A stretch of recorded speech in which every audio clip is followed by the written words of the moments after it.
Okay, we're going to be talking about memory. So what I mean by memory has to do in part with human memory, but I'm also interested in the connections with the use of memory in neural nets. And actually, my goal is to learn more about this. So I don't know whether I'll manage to get through the entire talk, but just in case, I'm going to start with my last slide, essentially. So I'll make a number of points. First, I'd like to argue that the memory is a process as opposed to a thing. So at each step, information is going to be deleted and dimensionality of the data in memory is going to be reduced. And it has to be done wisely. The best way of thinking about this process is in terms of statistics. The trouble, I mean, it's a boon and a bane, is that there are lots of them. So you have to choose between them. And the choice may be guided by what I call rational heuristics. Trouble there being that there are many heuristics that compete with each other. So there's going to be a competition between statistics and between heuristics. And that competition determines which information from the past is kept and which is lost. And you could see it at a pinch as a kind of struggle, an internal struggle within a world of memes. And it's a tough struggle, red in tooth and claw, and it determines the survival of the information, which then determines whether you're going to survive in the real world. So it's a process that is important. It's likely to be sophisticated and likely costly, and so one could make a conjecture, which is the resting state metabolism of the brain is justified possibly in part by the need to digest past information. So at the end, I'll talk about potential. I mean, from my perspective, given that I don't know much about the field, of how this could be applied to neural networks and, for example, in memory augmented neural networks. And also there's this idea that the rational heuristics themselves are a smart way to guide dimensionality reduction. Is similar to shift invariance in CNNs. So what is memory? I don't know if some of you may have come across this cartoon. It's Calvin and Hobbes. So Calvin sent himself a letter through the post. And he's receiving it and reading it. Dear Calvin, I'm writing this on Monday. What day is it now? How are things going? Your pal Calvin. So the questions are purely rhetoric because, as Hobbes remarks, you can't write back. So you can't actually answer the question.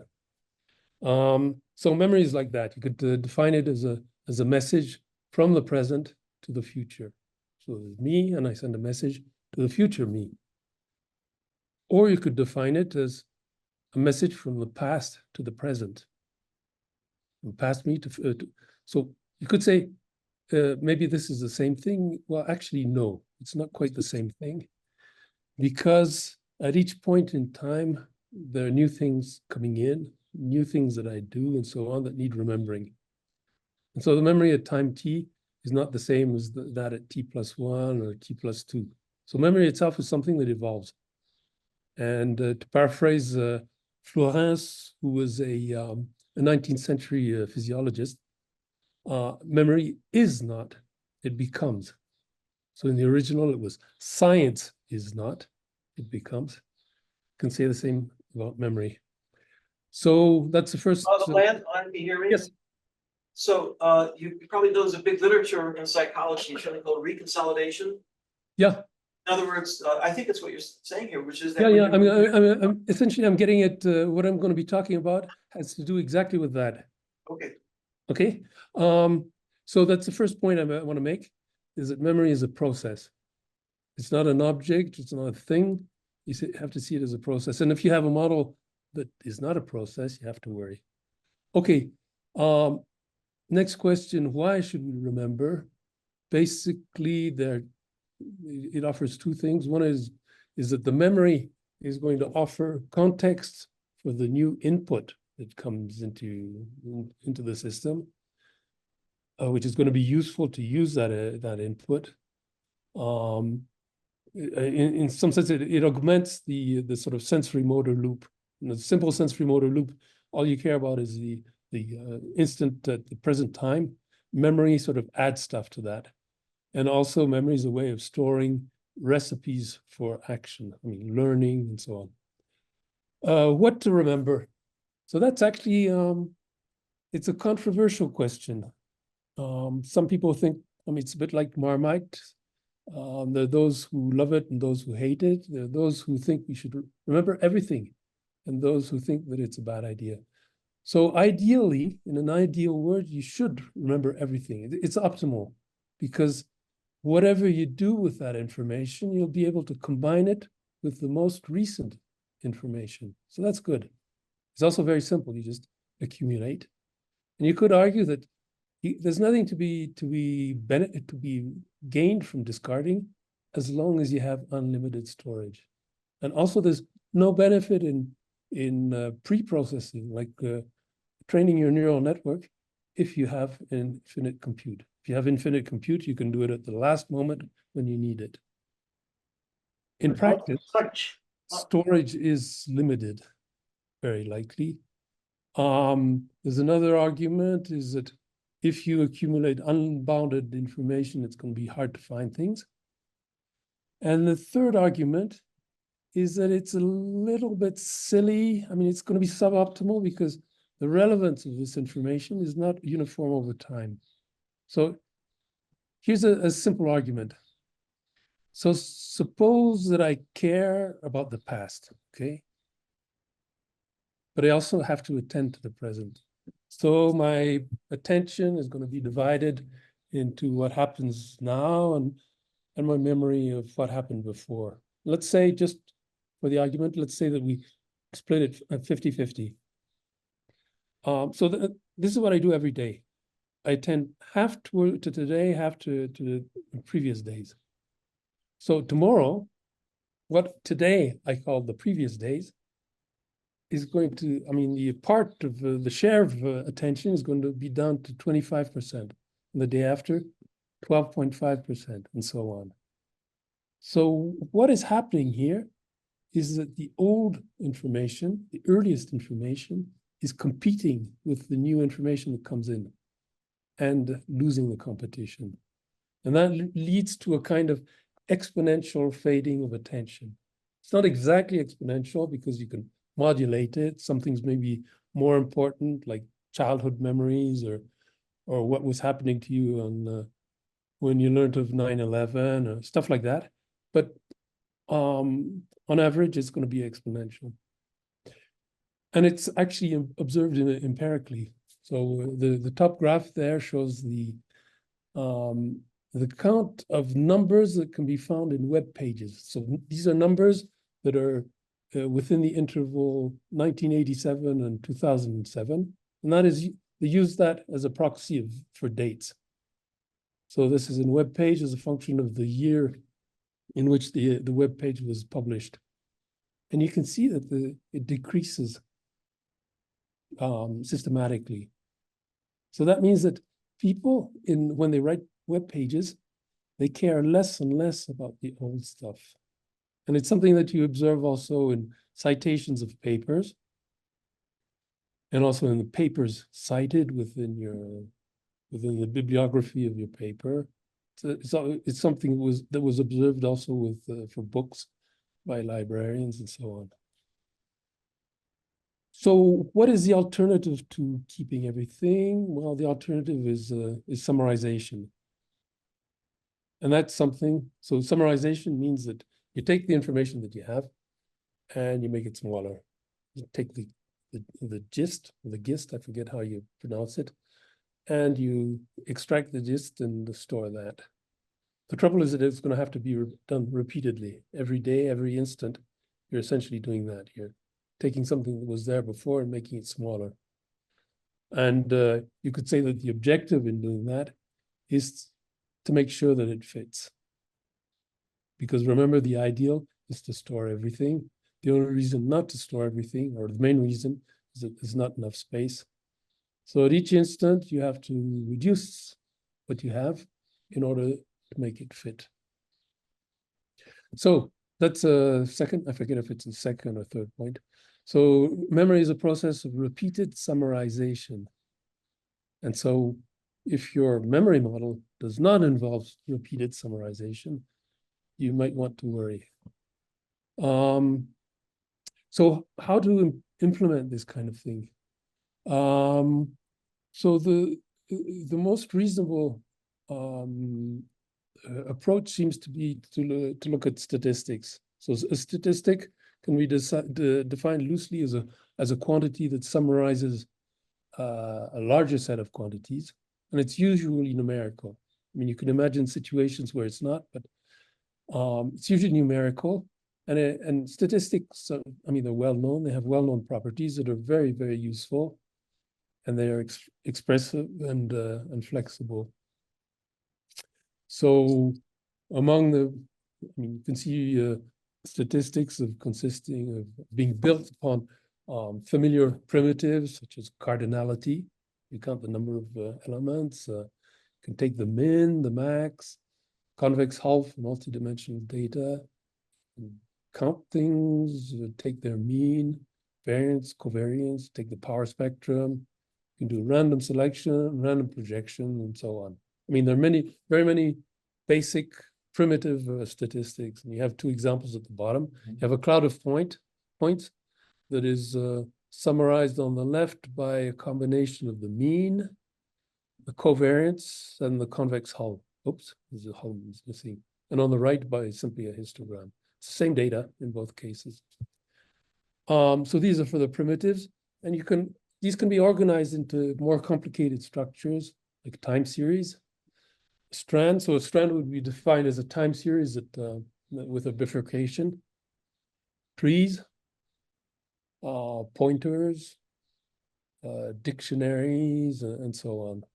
So at the bottom you have an example. Suppose you have a time series of fruits that come in with a few occasional bones, and you want to summarize this. Well, you could initially define a dictionary, which you could actually update as things come in. And using that dictionary, you can count these things within time intervals. That gives you a time series of histograms. So that's, I mean, there are many, many other ways of doing this. So it's very flexible and expressive. And I'd argue, I mean, I don't want to get into the details and argue whether it's good or bad or it's complete or whatever, but I think it can go quite far. One can go quite far in the direction of modeling human memory from the lowest level and the smallest time scale of sensory memory through episodic memory, semantic memory, long, short-term memory, working memory, and so on. And indeed, in the literature, there are lots of papers that describe these things as being based on statistics. So, so the semantics of a statistical representation, I mean, basically what it's buying you is, so I said in the beginning, you can't keep everything, so you have to throw away stuff. So it would be really useful to have an idea of what you threw away, at least of the distribution of those things. And that's what the statistics buy you. So it'll allow you to perform inference, like, for example, suppose that you get some new event arrives and you ask yourself, oh, I mean, is that something that I've met before? You don't really need to remember exactly everything that you met before. It may be sufficient to have some form of statistics that allow you to make that inference. So if you have a big memory with lots of things in, it may help for search. And if you have different parts, different subsets that are represented as statistics, you can sort of compare them, but then things get a little bit more complicated because you need to use tools such as a KL divergence and so on. Another perspective that may be useful is that, so the past is, you can see it as a high dimensional space, very high dimensional space. It's hard to handle, useful to perform dimensionality reduction, especially if you're trying to train on it. The statistics operating on the statistics may play that role of dimensionality reduction to avoid overfitting. And I would argue that since you have to throw away, you have to forget. There's no alternative to forgetting something. And the best you can do is find the most informative stuff to remember. And that's what I call graceful forgetting. So next point is, well, memory is statistics. And if your memory model does not involve statistics, perhaps you should worry. So which statistics? So, it's again, it's a bane and a boon and a bane. There's lots to choose from, so it's very flexible, and you can instantiate each one with very many parameters, how many time points and window size and so on. Each time, but you have to choose, and at each instant, you're going to have to choose again, anew. And that choice has to be wise, because it determines the usefulness of the memory that you keep. And that is important for what you're going to be using it for in the future. And the problem, of course, is you don't know what you're going to be using it for in the future.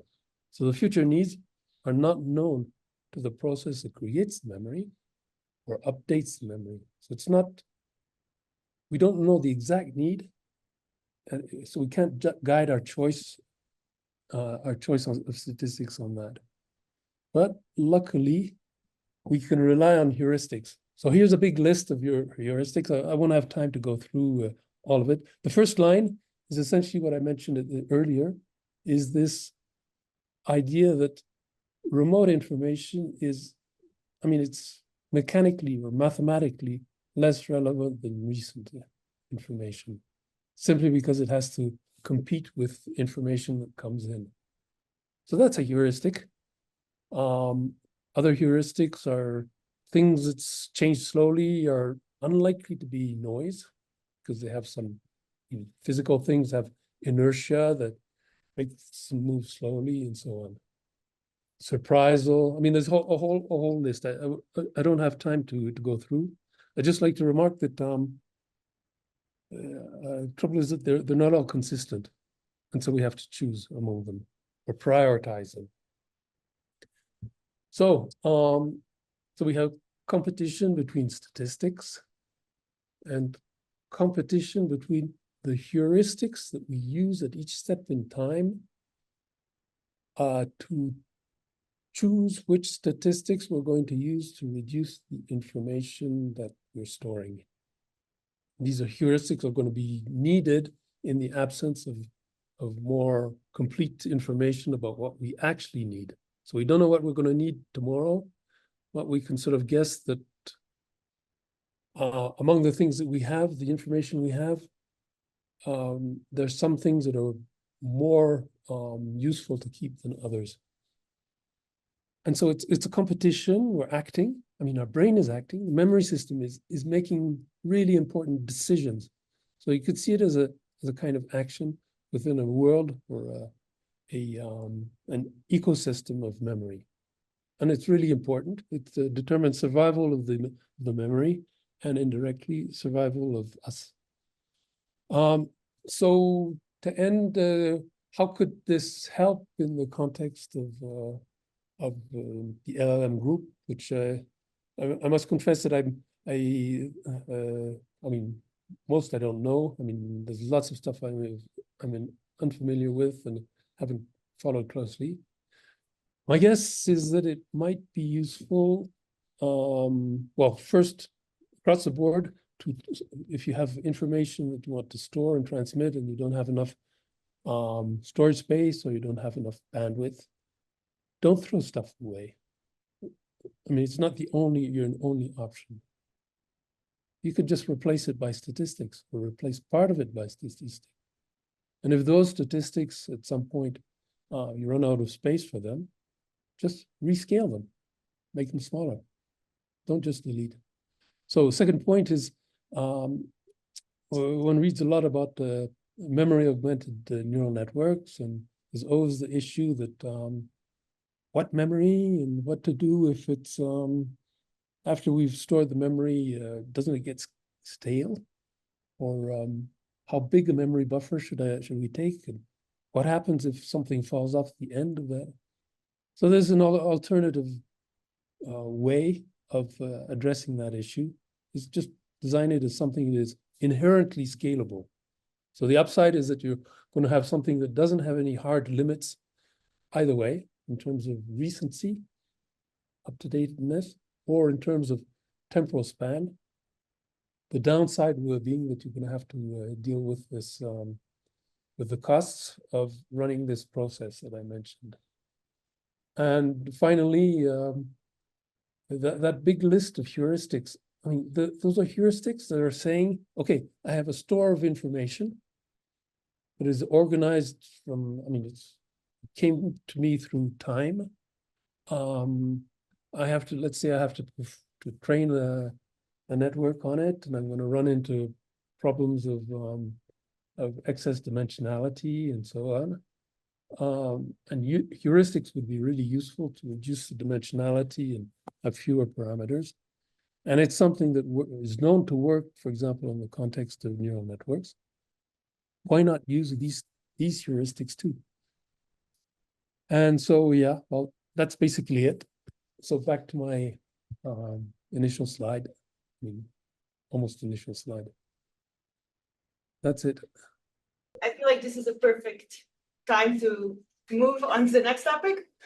Thank you. That actually goes into a little bit about math and related concepts in a different field. So if you don't mind, Alain, Yeah, sure. we can maybe continue the memory. I feel like this is a very interesting conversation, but it's probably one that can keep us up all night. I may have to log off because I have to switch condos again. No worries. Thank you, Alain. Thanks. Right, so I have about 20 minutes left and quite a few slides, but in case we haven't met yet, my name is Ivana. I'm a research scientist at Google DeepMind, and I want to talk to you about some very recent evaluation work. And so this work is about numerical reasoning abilities in text-to-image models. And so what are text-to-image models? Well, you may have interacted with some, you may have seen us using some already in this workshop, but those are the neural networks that have the ability to interpret the text and generate an image. And so here I've shown you three very competitive text-to-image models that are rendering the following sentence. A curious blue bear is looking at a group of neuromorphs, carefully listening to a talk in a beautiful mountain town of Telluride that is surrounded by mountains. You can see that all three models correctly captured kind of the setting. We have some mountains, we have a town there that may or may not look like Telluride, up to your interpretation. There is a blue bear mentioned, which is also depicted correctly. I realized only after I wrote the sentence, there's a bit of ambiguity there as to who is exactly listening, but there is a notion of that in the images. And then what are neuromorphs? According to Imogen, which is a Google model, we are these funny looking creatures. This is some kind of morphed bear human object. And there we have some humans as well. And if you ask it over and over again, you get a very similar picture or not? It depends on the model. Some models are optimized a little bit to give you diverse responses. Others will give you very, very similar pictures, but they're never exactly the same. And can you modify the picture, then you have to regenerate everything? So most models that you can use online will be just regenerate again, but there are a lot of companies, it's like an active area where you can have this as a plugin, remove the bear and change it to red, for example. Okay, and how long does the compute time for generating the picture on the right with Stable Diffusion 3, for instance? What's the walk clock time? It depends on your hardware, but it's less than a second. Like it's pretty quick. Seconds. Less than a second. Less than a second. Yeah, it's pretty quick. So, and in case this was not maybe so cool to you, we also have models that are able to generate videos that can span up to minutes. And so this is completely synthetically generated video. So you can see things that are of very high precision. They can depict a variety of concepts. They can depict a variety of scenes with very little artifacts. Is this Sora? No, this is Google's Veo. It's a video generation. But only companies have access to this now, right? Sorry? To video generation is not publicly available? It's Uh, publicly. It is, okay. Yeah, you can also get public versions. And so you may think, well, all of this is very advanced. Are there, well, what's the deal? And so, okay, there's. So what are some outstanding challenges in this domain? Well, it turns out that simple text rendering, and some of these might be very surprising to you, but text rendering, just asking, generate a sign that says, hello world, that can be tricky. Newer models are generally better at this, but still you may find cases where initially this was a big problem. Numbers, which is going to be the focus of this talk, are still pretty challenging, as I'm going to show you later. Linguistic diversity, so having a model that can correctly interpret or translate different languages. If I have a text prompt with several languages in there, as you may guess, most of it is trained on English data, and so this will be where models tend to be more accurate. And then something that is fundamental in human cognition is compositional structure. So here are a few examples, but if you have objects that you're associating with specific attributes such as color, shape, texture, materials, those things can still be difficult for the models. So with regard to linguistic diversity. Yeah. During training, suppose you just took the text prompt and translated it into a dozen languages or 2 dozen, and then you use that during the training so that it really is able to understand the overlap between all those languages. Would that help it? Probably, yeah. I mean, people are looking into ways of synthetically generating more data if you're in a regime where data is scarce, and that would be one way to try to get that. I don't have exact data to show you, but it's an example of how things are done. Well, in Guido's talk, he talked about this very obvious technique, approach of when you want to render text, you just fire up a module that does it for you, like Illustrator. So text rendering is one of the areas where I believe that tool views is really helpful when it comes to being precise. So you can try to get away with a lot of data, but it doesn't seem like a lot of Why data. would you, when it's so simple to fire up a customized module for that? Why would you Unless care? it changes, unless that custom module changes, and then you have to think about how API is changing. So it's not as simple when you deal with these things to have just one solution that fits all. One augment to the answer on the linguistic diversity in translation is that there is an observation that when you start with kind of a base language, that will still retain a significant bias on what you might represent. You can imagine you start with English, translated in 24 languages. In most of those languages, if we use the word president, it's still going to evoke So an American president. you know, why should this is what happens to humans, right? Yes. You know, as you learn new languages, it's your mother language that you actually ask someone, you know, when you do a mental arithmetic, what the language is usually their first language, right? Yeah, but it has very traumatic outcomes on the training of certain models. Like, for example, the diversity and bias aspects. If you were about to mention this kind of famously with Google's most recent one, you know, they took an explicit look at, like, let's make sure that the images aren't generated exclusively of white people, but then you're still kind of like taking concepts and translating them into a more diverse audience, and that means you're combining concepts in ways that are not satisfying. So, you know, you end up with like a bunch of Nazis that are, you know, ethnically diverse.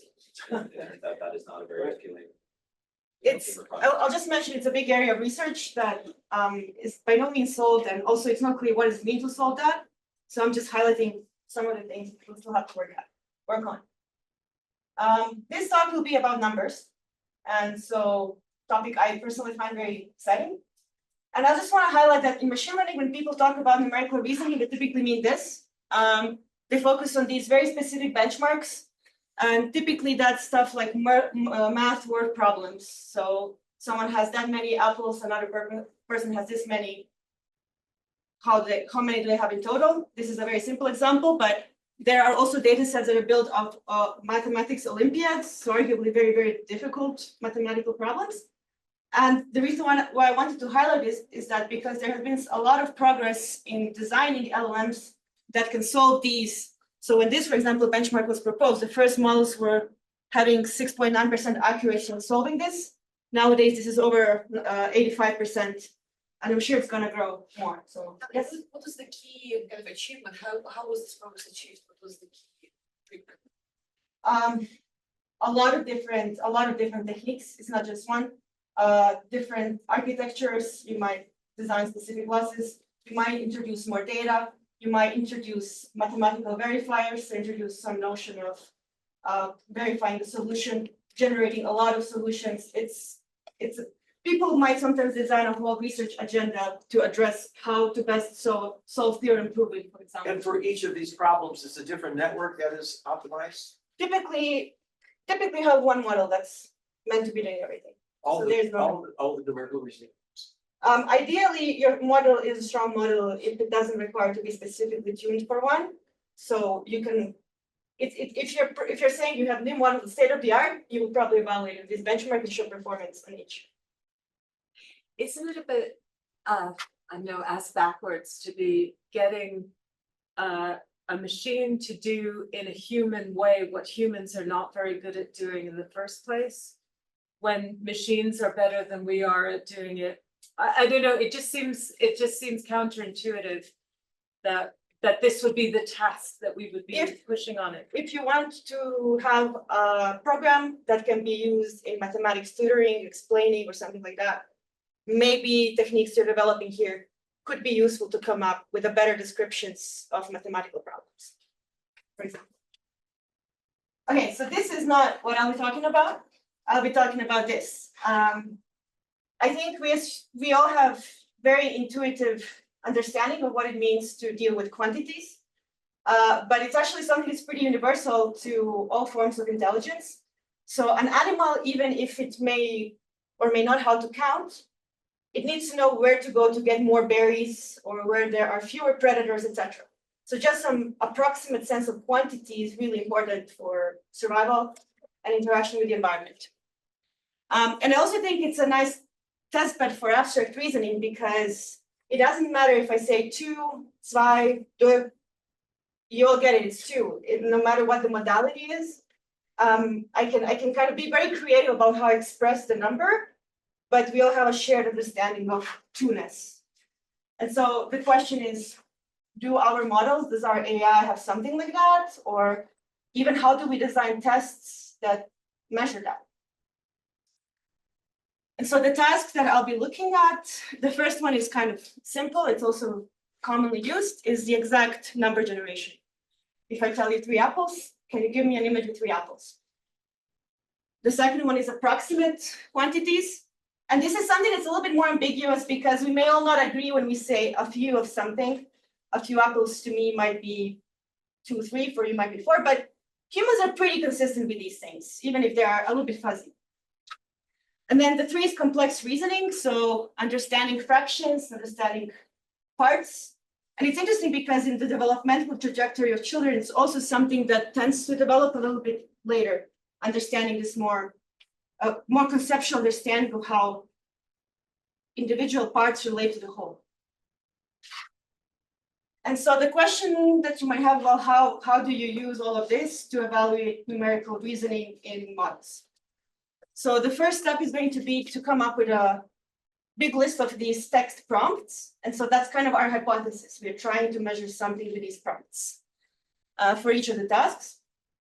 Then we're going to generate the images. I'm going to use 7 different models. I'll just briefly mention what these are. It's different architectures. In the third step, once we have images, we want to relate these images to the initial prompts that were generated from. So we have human annotators that annotate these images with the exact counts of generated objects or descriptions, if applicable. So now we have annotations, we have ground truth, the prompt that we use to generate the image, and then we compare those two to get model accuracy.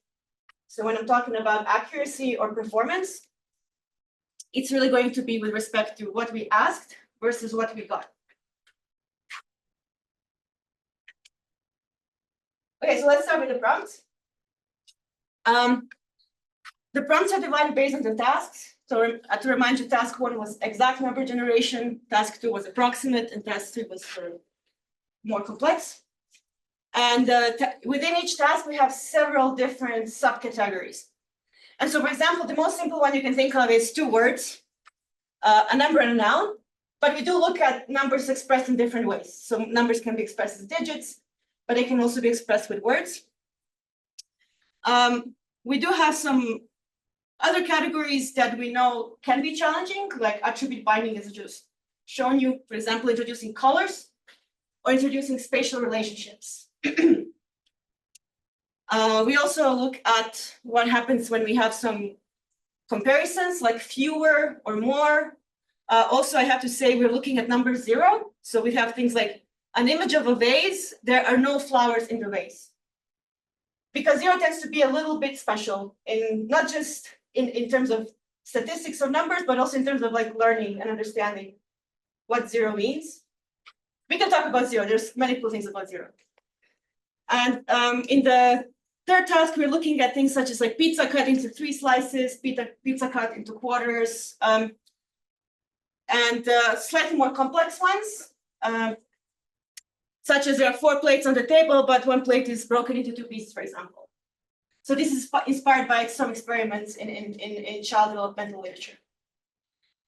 So now we have these prompts. We have a lot of them, 1,386, and we do a little sweep over possible settings. So small numbers, big numbers,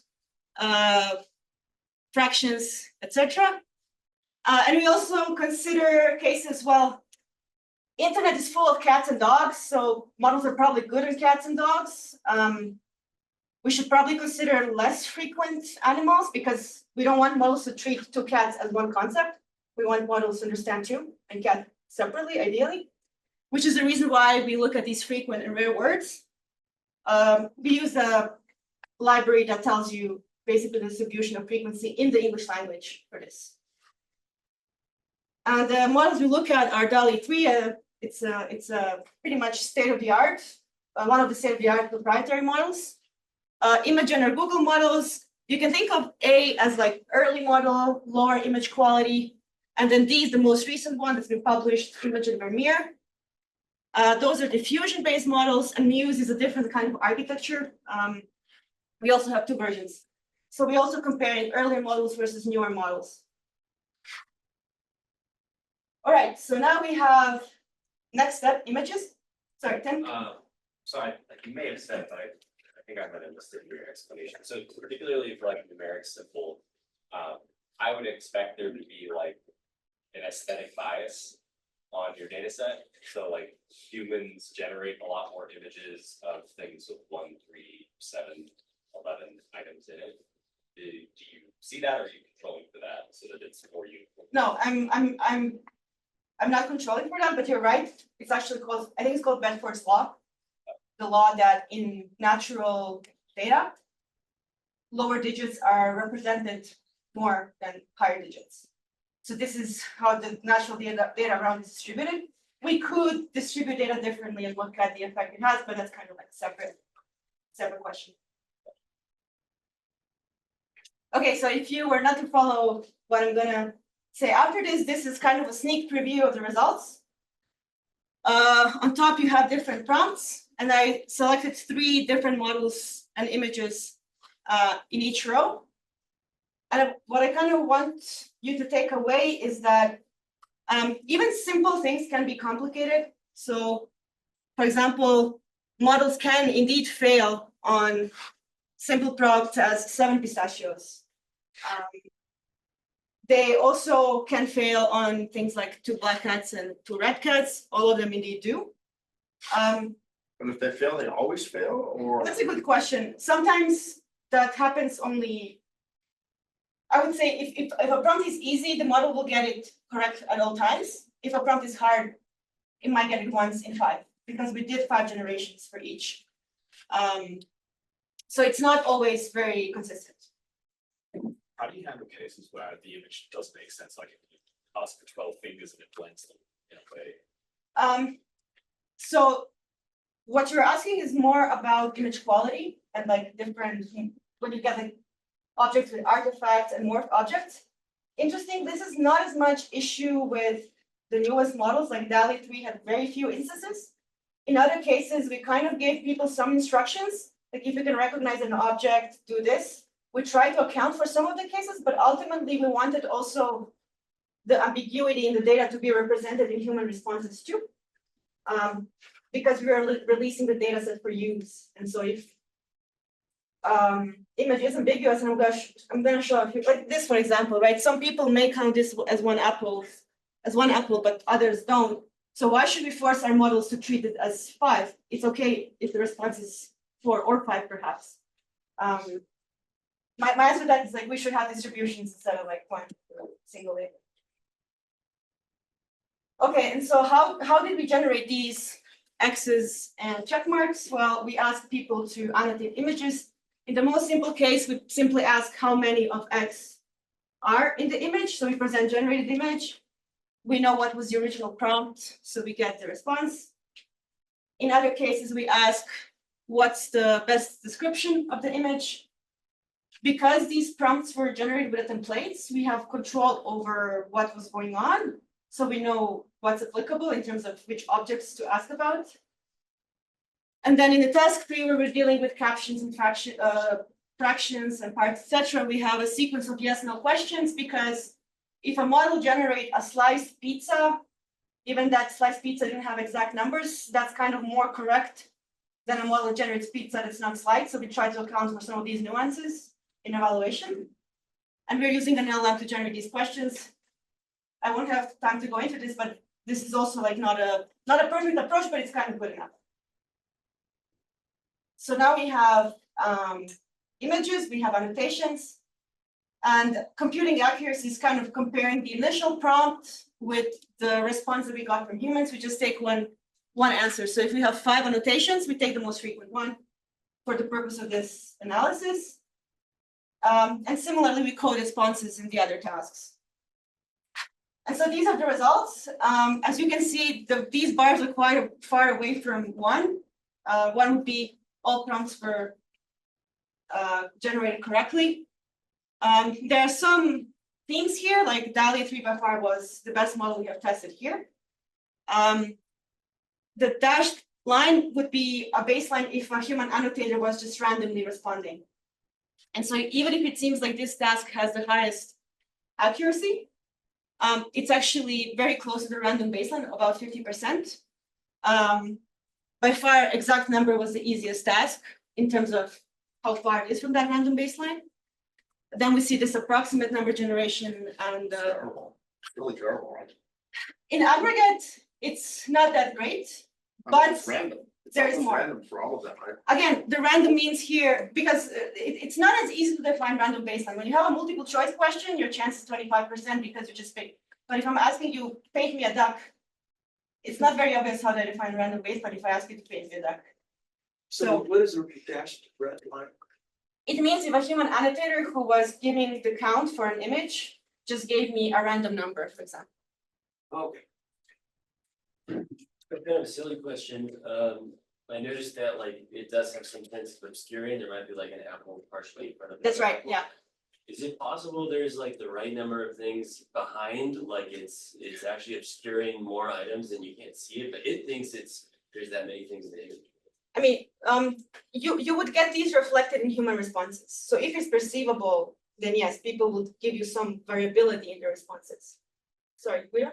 Yeah, so this is really interesting stuff. I am curious if you consider machine evaluation. So like one thing that we've observed working with code is that models can be better at understanding code than they are at generating, right? Right. Generation is extremely hard, but Yeah. you might be able to show it in code and they can write a big test for it. Is there some version of this that might be Easier? constructed to say, no, constructed to say, measure the extent to which one of these models can understand if the numerical properties have been met, but maybe not generate the image? I would answer your question by these are the aggregate results, and then when we look into individual prompt types, there was clearly cases where some models were better than the others.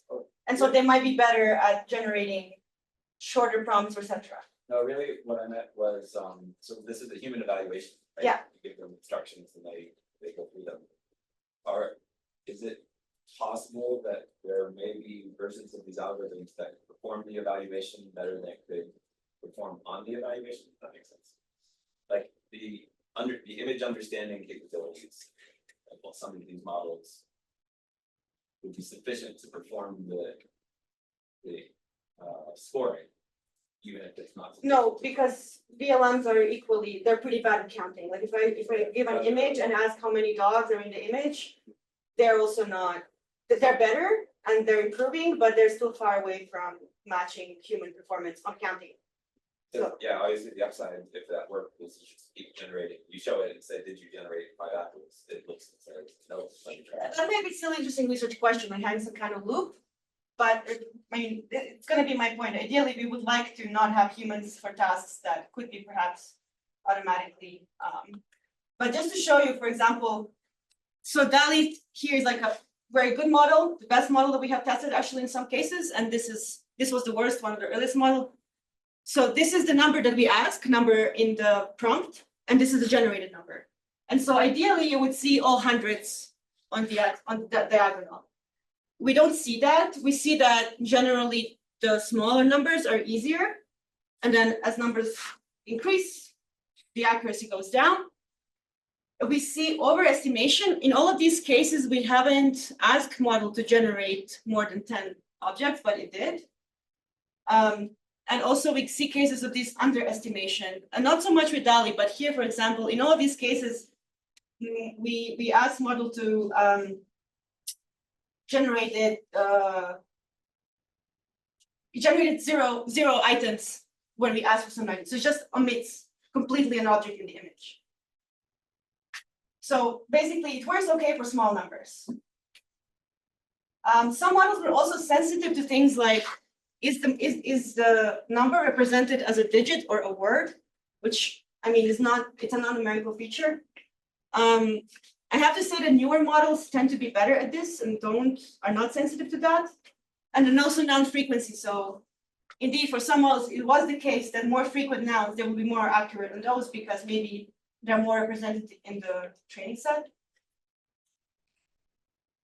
And this one, I found it interesting. So when you have number 1 in a sentence, it can be either in a very simple sentence, like 1 cat, or it can be what I call this 2 additive, 1 cat and 5 fish. And so generally, when you have number 1 in one of these 3 sentences, it didn't make much of a difference. Like the model was still able to correctly generate 1 of something. But the situation changed when you ask for 2 of something. So here you can see that if I ask for 2 cats, it's gonna be pretty accurate on 2 cats.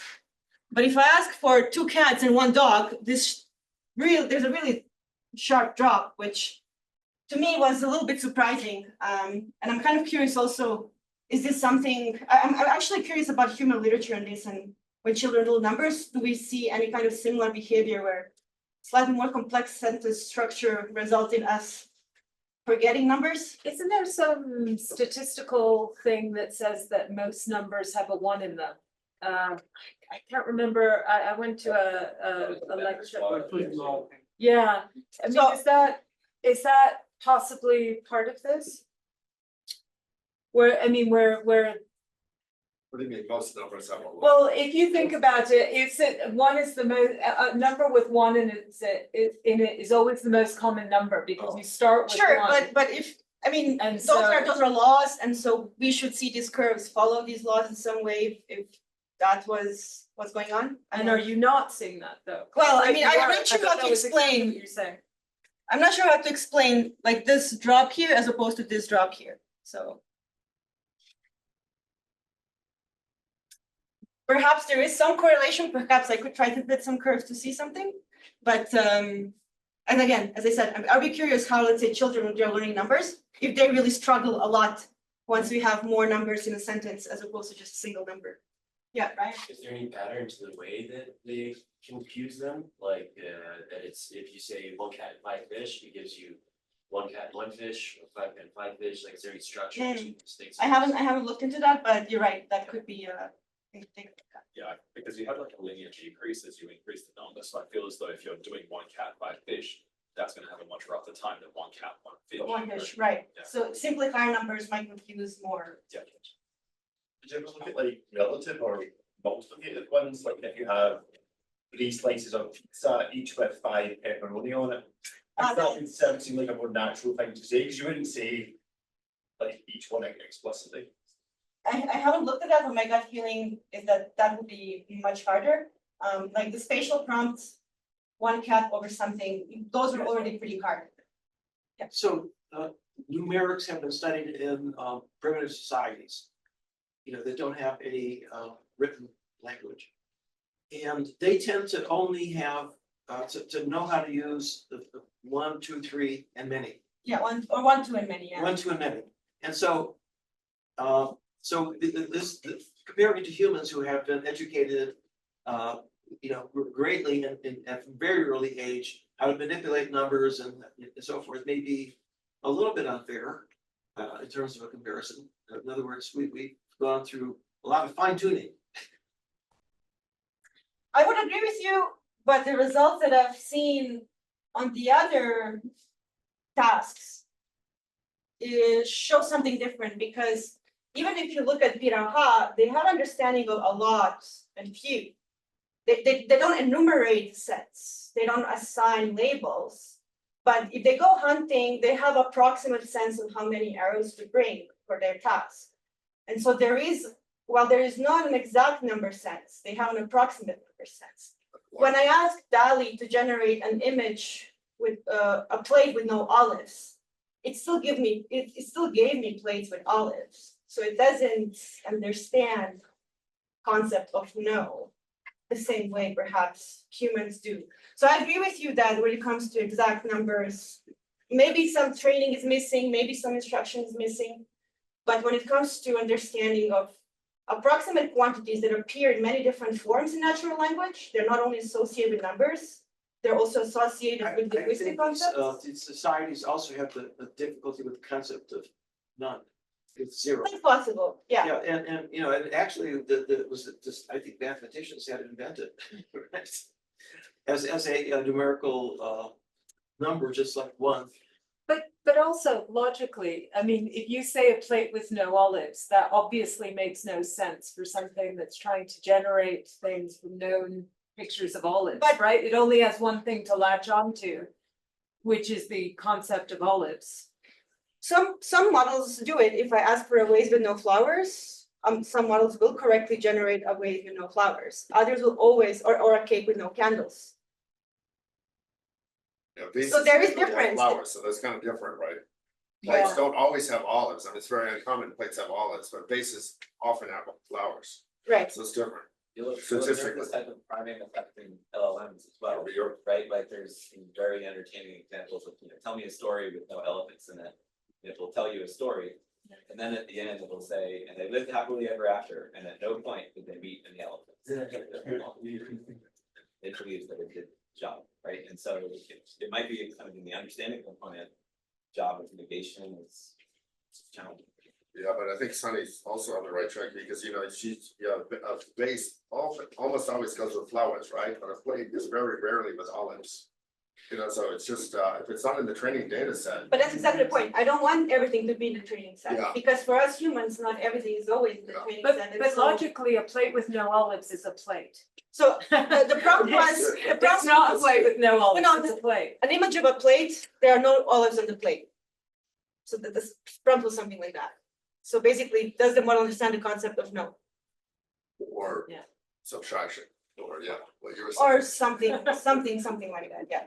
I agree that it's a hard, semantically harder thing to understand. And again, I wonder how humans would do that when we are learning about these concepts. So isn't this a thing in the Little Prince? But that, Isn't this a thing in the Little Prince? Like, I want you to draw me a box with an elephant in it. He says, no, this is a box. And he said, I thought I would draw a box with a snake in it. And then the guy says, no, this is a box with a snake in it. Draw me a box with an elephant. Right? You can't see it in the box. right. It's been a while since I read the Yeah. Prince, but Insane. Don't worry. No, but I think that there's even jokes about this, right? Or kind of where you say to someone about elephants, and that's all that they can think of, right? That's how you prime you prime humans. It's not just models that you prime. You can prime humans and make them pick the carrot or make them pick whatever. You're right. By having something. So it just seems like you're setting, it's one of the known cases where you're setting the model up to fail, because we would fail probably in the same way, maybe not exactly the same way, but Maybe. Anyway, what are you gonna talk about? Your attempts to improve on this, or? No, this was purely evaluation work. It was kind of how to probe different aspects of reasoning and understand where models are better, where there's still a lot of room for improvement.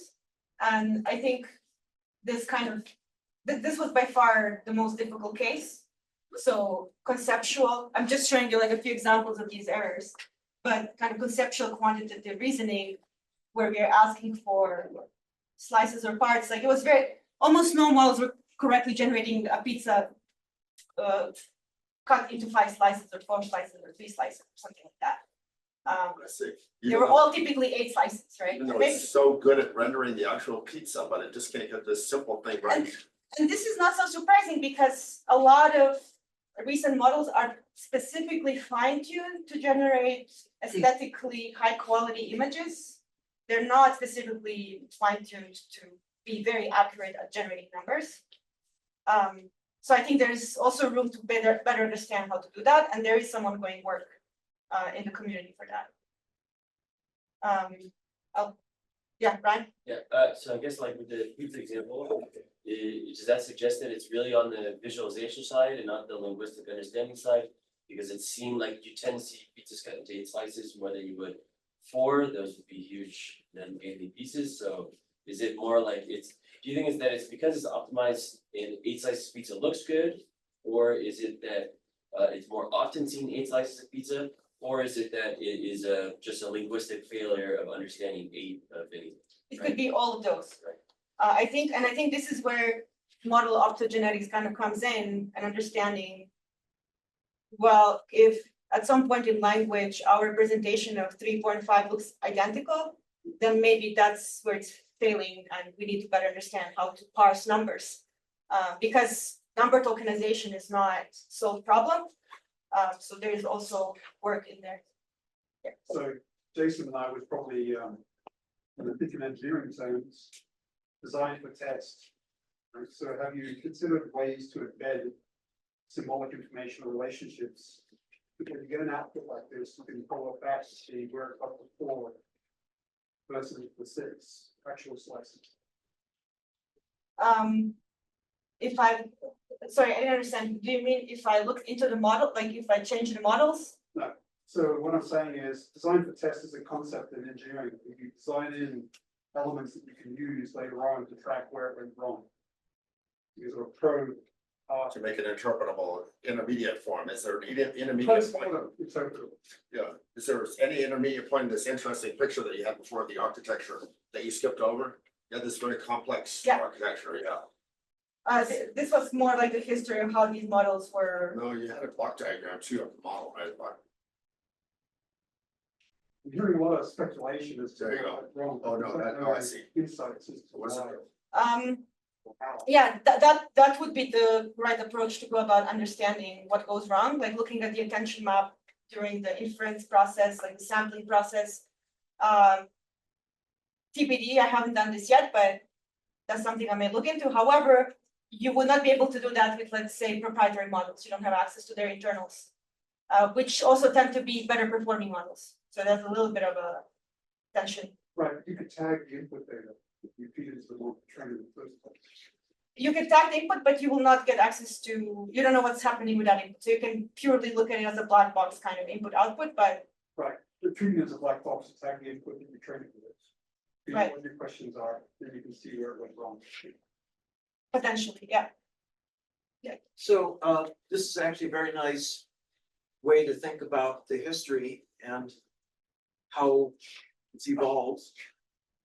And where, I mean, can you predict where it's heading? In other words, I mean, you showed that between 2021 and 2024, things went from 20% to 95% for some reasoning, the numerical reasoning test.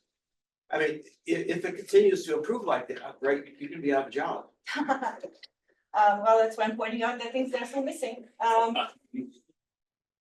There's a caveat to this improvement because the models may be performing so high on these specific benchmarks, but that doesn't necessarily always mean that they will be better at other things. And so I think it's not clear to me that we are. Actually, in one of the models I've tested here, the Imogen D is a newer version of Imogen C. Imogen C was much better at generating counting, like generating exact counts. So there are also possible regressions.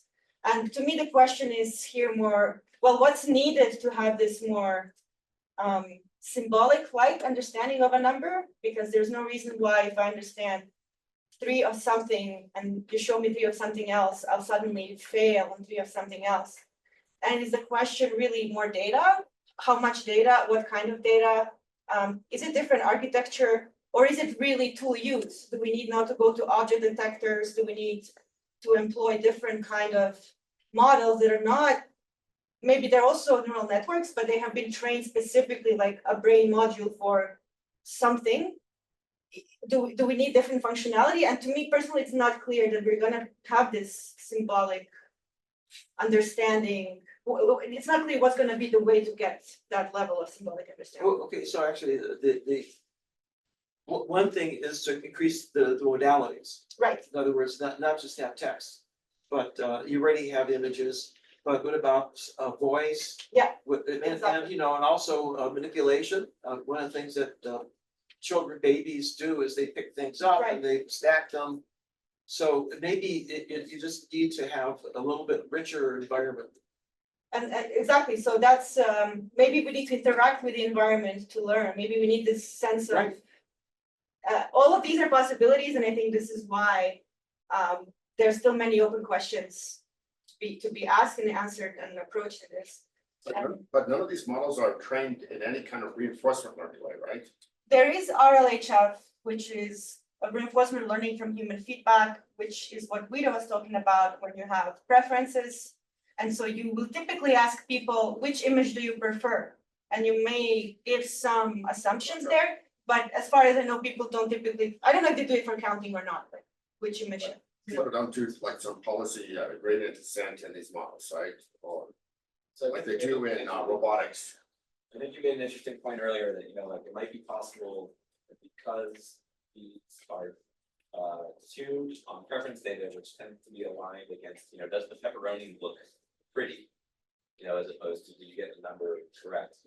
But it might be possible to kind of preference tune these models according to counting and, you know, correctness, but it still is very unlikely to perform a numerical reasoning the way that we would interpret that term. It's just throwing more data. Right. It's another way of throwing more data. So one interesting observation of that is there's not really a place in the architecture of the model for reasoning to occur. You know, like a diffusion process might take 1,000 steps, but there's no external governor that says, you know, like let's think step by step, right? Like, you can't have a tree of generations under the current architecture. Maybe we should. It sounds very computationally expensive. Right. To induce that, But also, like if you look at the way kids learn how to count, it's kind of interesting because you use your fingers a lot. It's a very physical process. And then at some point you start adding 1, 2, and then another 3. And then you realize, oh no, actually I can start from 3 and then add what I'm missing. So it's a very iterative process. There's a lot of the different steps in this building this model. And is that necessary? Do we also need something similar? Do we need these notions of memory for? Well, what you need to do is give them hands and fingers. No, but the fact that it's so difficult for humans to learn this suggests that brains are not designed for it in the first place. You know, that it's just the wrong thing. Brains were never evolved to do that in the first place. Like humans perhaps evolved that skill, but it's just not natural for humans to want to count. Like animals don't count. Toby, and I would go further, and I would say the whole reason that neuromorphic engineering exists is because computer science grew to fill the void left by our inability to do maths, right? So computers, as they grew up, were designed to fill what we were not able to do well, which was maths very quickly. And so neuromorphic is coming in and filling the things that we are able to do. So this space of taking, but that's what we're trying to do, right? Is getting them to do hearing, but the idea that you would expect something that's designed around biological systems to do well at maths, which we specifically design computers a different way, because we're not good at it. It just, you know, it seems obvious that you would have a problem there. It seems like. To train an LLM to do Boolean logic doesn't make sense, you know, you already know how to build Exactly. Boolean logic circuits. And Boolean mathematics is worked out, right? Why not just encapsulate that in a module that does it? Yeah, so there are, you can, I think you can actually, To try to stick a transformer to do that doesn't make sense. you can actually give it web pages to help answer the question, right?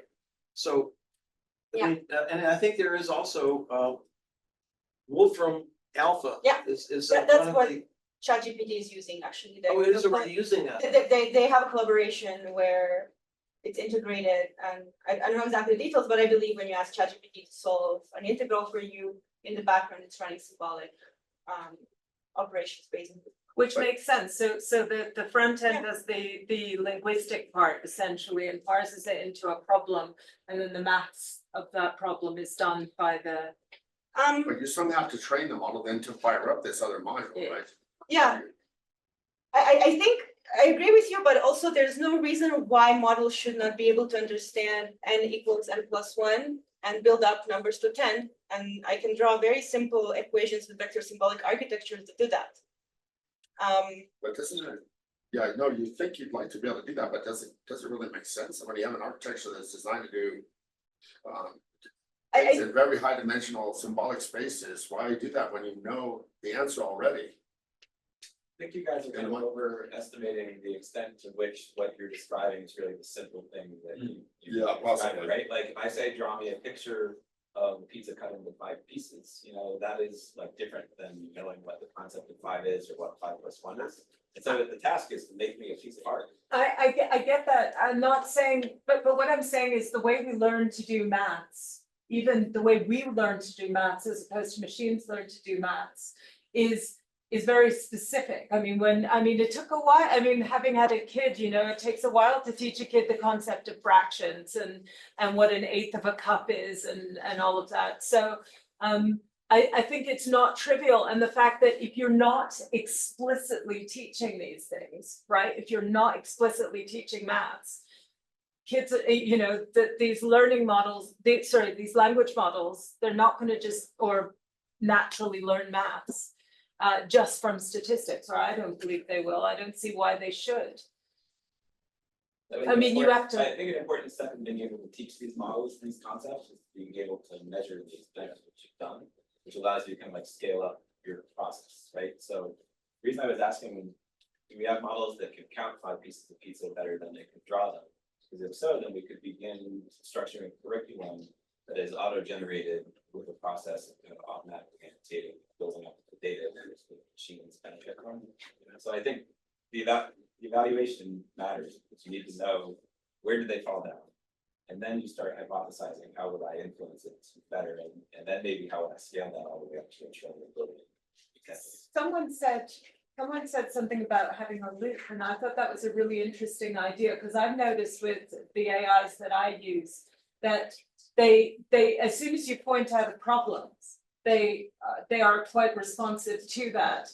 And I did wonder if you said, if it had before it showed you the image, if internally it said, okay, now count the number of cats, now count the number of manatees, whether it would have, I mean, and it seems to me that doesn't require anything complicated. Yeah. If it can do the counting. Yeah. So, but you don't know if it can do that. There is research that does do a little bit more counting specific amendments to the model that seem to help to get you more accurate responses on numbers up to 10. Mm-hmm. And it doesn't help to change your prompt and say draw me a picture with 3 apples.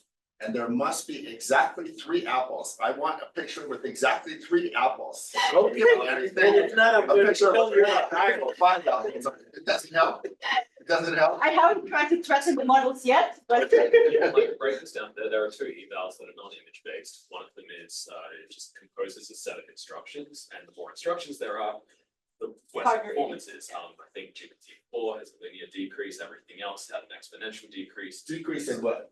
Performance accuracy. Accuracy gets worse and worse the longer the prompt goes. Yeah. What about the super long prompts that Guido was showing the other day? The super duper long prompt that you chose. So there's a difference between super long prompts and super long prompts that provide you with a different amount of instructions. And as you chain more instructions, then it can't get more correct. And so here you can interpret 1 cat, 3 dogs, 5 Guidos. You can interpret each one extra thing to be an additional instruction. 3 Right, potentially yeah. 3 additional instructions. And Toby's point, as to being incredibly explicit and verbose and telling it to do something, sometimes that could help. But there is another eval study that looks at ambiguity in your prompt. If it's not ambiguous, gets it right. If it is ambiguous, then it's like a coin flip or multi-sided coin flip. These prompts are not ambiguous, and it's still getting it wrong. So I would feel as though if you did introduce it, it's some sort of explicitness, it's equally unambiguous. So probably wouldn't help.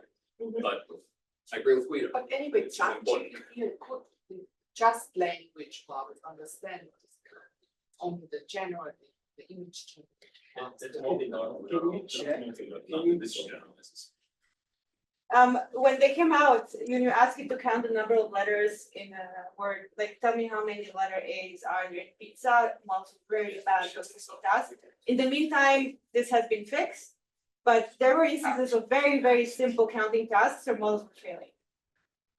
So I think the best, like, you wouldn't even call it visual reasoning at this point, but like Florence 2, the best models that are actually doing these visual reasoning tasks are kind of VLMs, but they're actually a Frankenstein's monster of a bunch of segmentation models and stuff. To your point, like, is that enough to start this improving on the generation side? Because you wouldn't really be able to improve the reasoning side simultaneously, but you could at least bring in parity. I wonder if you could do like object detection for that, count the number of boxes.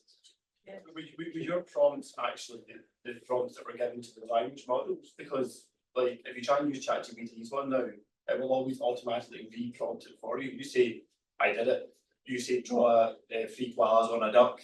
It will then say, I'm going to draw you 3 koalas on a duck, beautiful setting, Yeah, scribbles and that's what ponds. It gives you all this ChatGPT does. nonsensical information Yeah. on top of it. So it's already doing That that helps. one loop thing, because it knows how to create better images.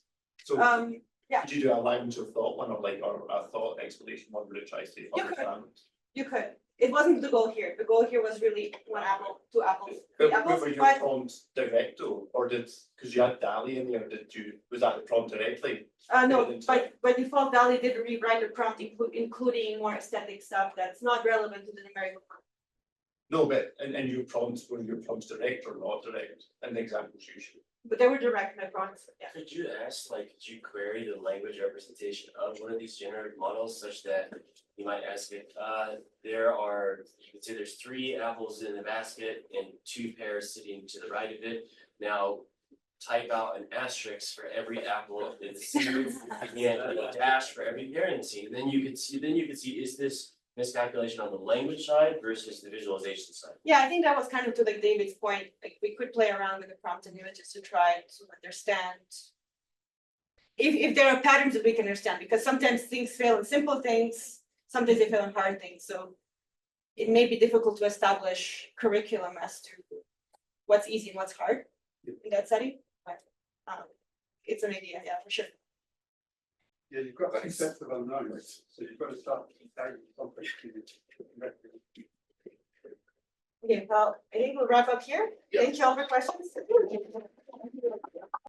There we go. Okay, so I'm gonna riff off as this paper we just wrote. And layered multi-rate control, I hate that title.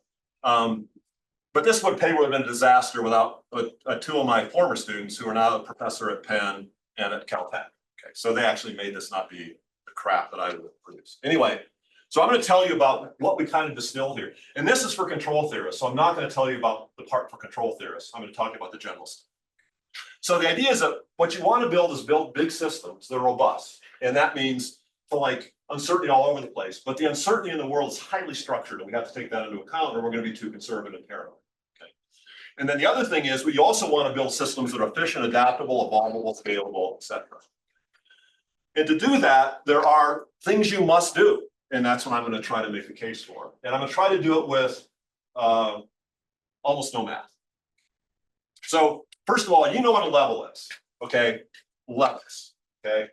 I'm taking this as a starting point. And the question is, what's the next dimension you have to add to this? And it's layers. So to go along with the area, so you have these layers, and you have some soft ones, and you have some weatherproof ones, but you don't have anything that's soft and weatherproof. So how do you do things? Well, you layer them. Let's go back to the layers of the brain and the levels of the brain, and what are the layers there on the right? What are the layers? There's no layers in this picture. What? This is just levels. This is just levels. But you say you want to add that to this, so what are the layers, not of a jacket, but in the brain? I'll get to that. Okay. That was gonna be about jackets. That's the last, that's like 90% of the talk. But okay, so that's layers. And we're going to talk about, so the point is, you can't build that with the parts. So you have an architecture that lets you build that with parts that don't do that. That's why we have architecture. That's why we have buildings. That's why we have our laptops. Everything works like this. Okay. So what are the levels? Well, the levels are these, okay? Cloth, thread, fiber. And I'm making it really simple. Obviously, you can have more of all of these things, okay? So how does this work, right? So that's the levels, that's the layers. And so this is orthogonal to this. And so when you're breaking up a system and trying to understand it, you open up, go down the level, and then you see layers and you go, and so how does this work here? Okay, so the idea is that you have an outfit. And how do you get, well, you make that outfit out of garments, that's levels, okay? And those are layered. And then how do you build those things?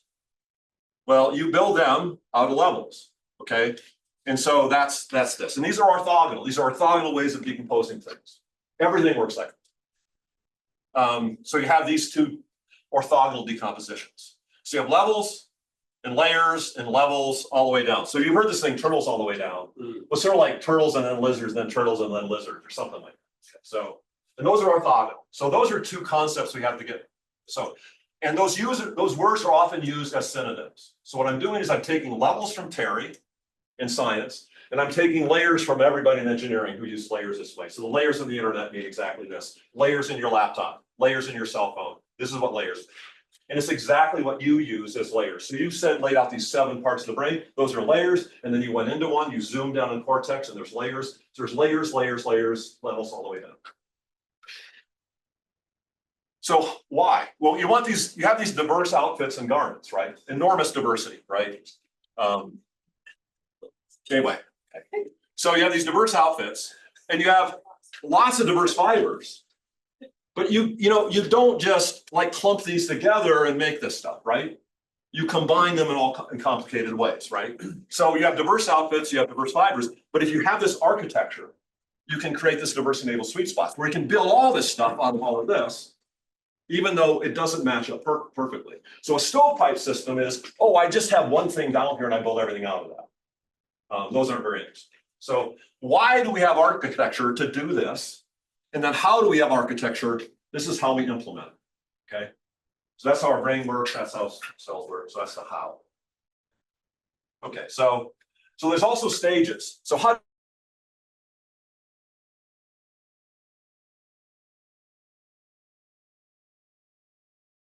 this is the more interesting. This is not showing up here.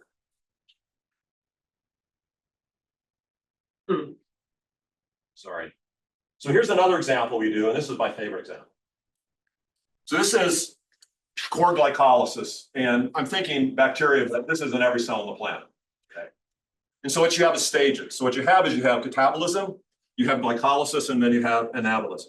Huge diversity here. Huge diversity here. So basically anything with a positive redox status, some bacteria will eat it. Okay. And then think about all the proteins that are made in the bacterial world. But this is not so big because this is just the amino acid and nucleotide. So there's less diversity here than there. Okay. So, and then glycolytic oscillate, there's very little diversity here. There's very few of these. And this is not diverse. It's the same in every cell on the planet. Okay. So it's ancient and it's not diverse. And and so this we call the knot of a bow tie. Huge diversity, no diversity, huge diversity. Everything in manufacturing works like this, and it has to, because you have all sorts of places you get this, and you have all sorts of places you want to get that, and you don't want to have every connection. So what you do is you go through this thin knot. Metabolism works like that. Everything we build, in technology works like that. Okay, so those are stages.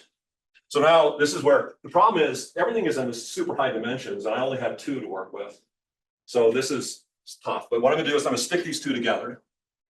So what I've got here is I've got what I just showed you on the ground, and then this is how it's all controlled. So this is the flow of materials and energy, and this is how control is done. Okay. So I want to get to, so that's an hourglass. So this is a bow tie, and this is an hourglass, and they're not the same. They're not just one to another. This is just what's out there. Everything I'm telling you, the terminology could be better. Okay. So think about, control hourglass. So let's think about this. Okay. What do you have here? Incredibly diverse genomes, okay, across the planet, right? And pretty diverse metabolisms that depend very much on the environment the organism is in. But this TXTL sitting in the middle, no diversity. It's been like this for 3 billion years. Now, the proteins aren't the same, but the protocol is exactly the same. Okay. And what that lets you, so you have a control hourglass and a metabolism bow tie. Okay, makes sense? By the way, go back to the last slide. So what you're talking about there is transcription and translation. Yeah. Right, that's the ribosome. Well, the translation is ribosome, and that's polymerase. Polymerase, right? Yeah. But ultimately, those are the things that. But even I think bacterial ribosomes are a little different from the ones we have. Oh, the ribosomes aren't the same. No. And the differences are really interesting because those are really driven by catalysis. So that's a whole other discussion. But the idea is that the protocol is the same. Okay. So we're only running TCP/IP on our phones and laptops. And the protocol is exactly the same if you want to talk to the internet. We're all running the same Zoom, right? But the hardware that's running on is not the same. We all have different hardware. Yeah. So I understand this is the way it is, but like, what's the argument? This is. It has to be this way. Yeah. What's the argument? We're gonna get there now.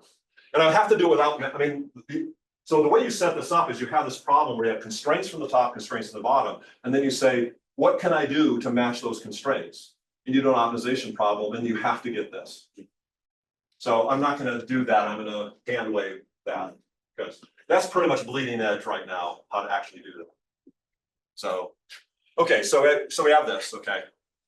Now what's interesting about this is totally swappable. So in bacteria, they swap genes like we swap apps, right? And why does it work? Why can't you just grab a gene from another bacteria and have it work? Why can't you just get an app from somebody off the street, right? And runs on your phone? Well, it has to be the right phone. So you have to have a shared operating system, right? So you can't swap that and you can't swap that, okay? But you can swap all these, so you can swap. So what's the coolest way to swap this stuff? So bacteria invented this amazing thing called phage.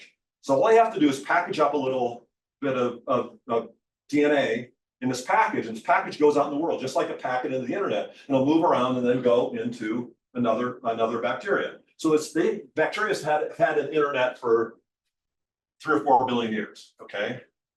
What's the problem with that? They're infectious. Well, yeah, It's not deterministic, right? You don't know how the phage is treated. So the biggest killer of bacteria is phage. It's speculated that half the bacteria in the ocean that's where most of the bacteria are, is killed every day by phage. And who decides half? The phage, because the phage can't kill all its hosts. So it moderates its attack. And this is a universal problem with these layered architectures. They're hijackable. Okay. So that's the problem. Okay, so that's part of it. Okay. We could do our Legos. I'm not going to do Legos. But Legos have software, hardware, sense act, and Legoware. So you have this stuff and you have this stuff and you have this stuff all layered. Where's the complexity? In a toy like this, it can be built by a 6-year-old, it's all in the software. That's true in your cars, that's true in you. Okay. So this is a paper, Cover of Science, 2002. It looks like a DNA, right? But actually it's made from Legos. So we wrote a paper on this universal architecture using Lego as an example. We figured, at the time I was having a hell of a time explaining to anybody, right? So I was thinking, okay, let's try to see if we can explain it to these professors' 5-year-olds.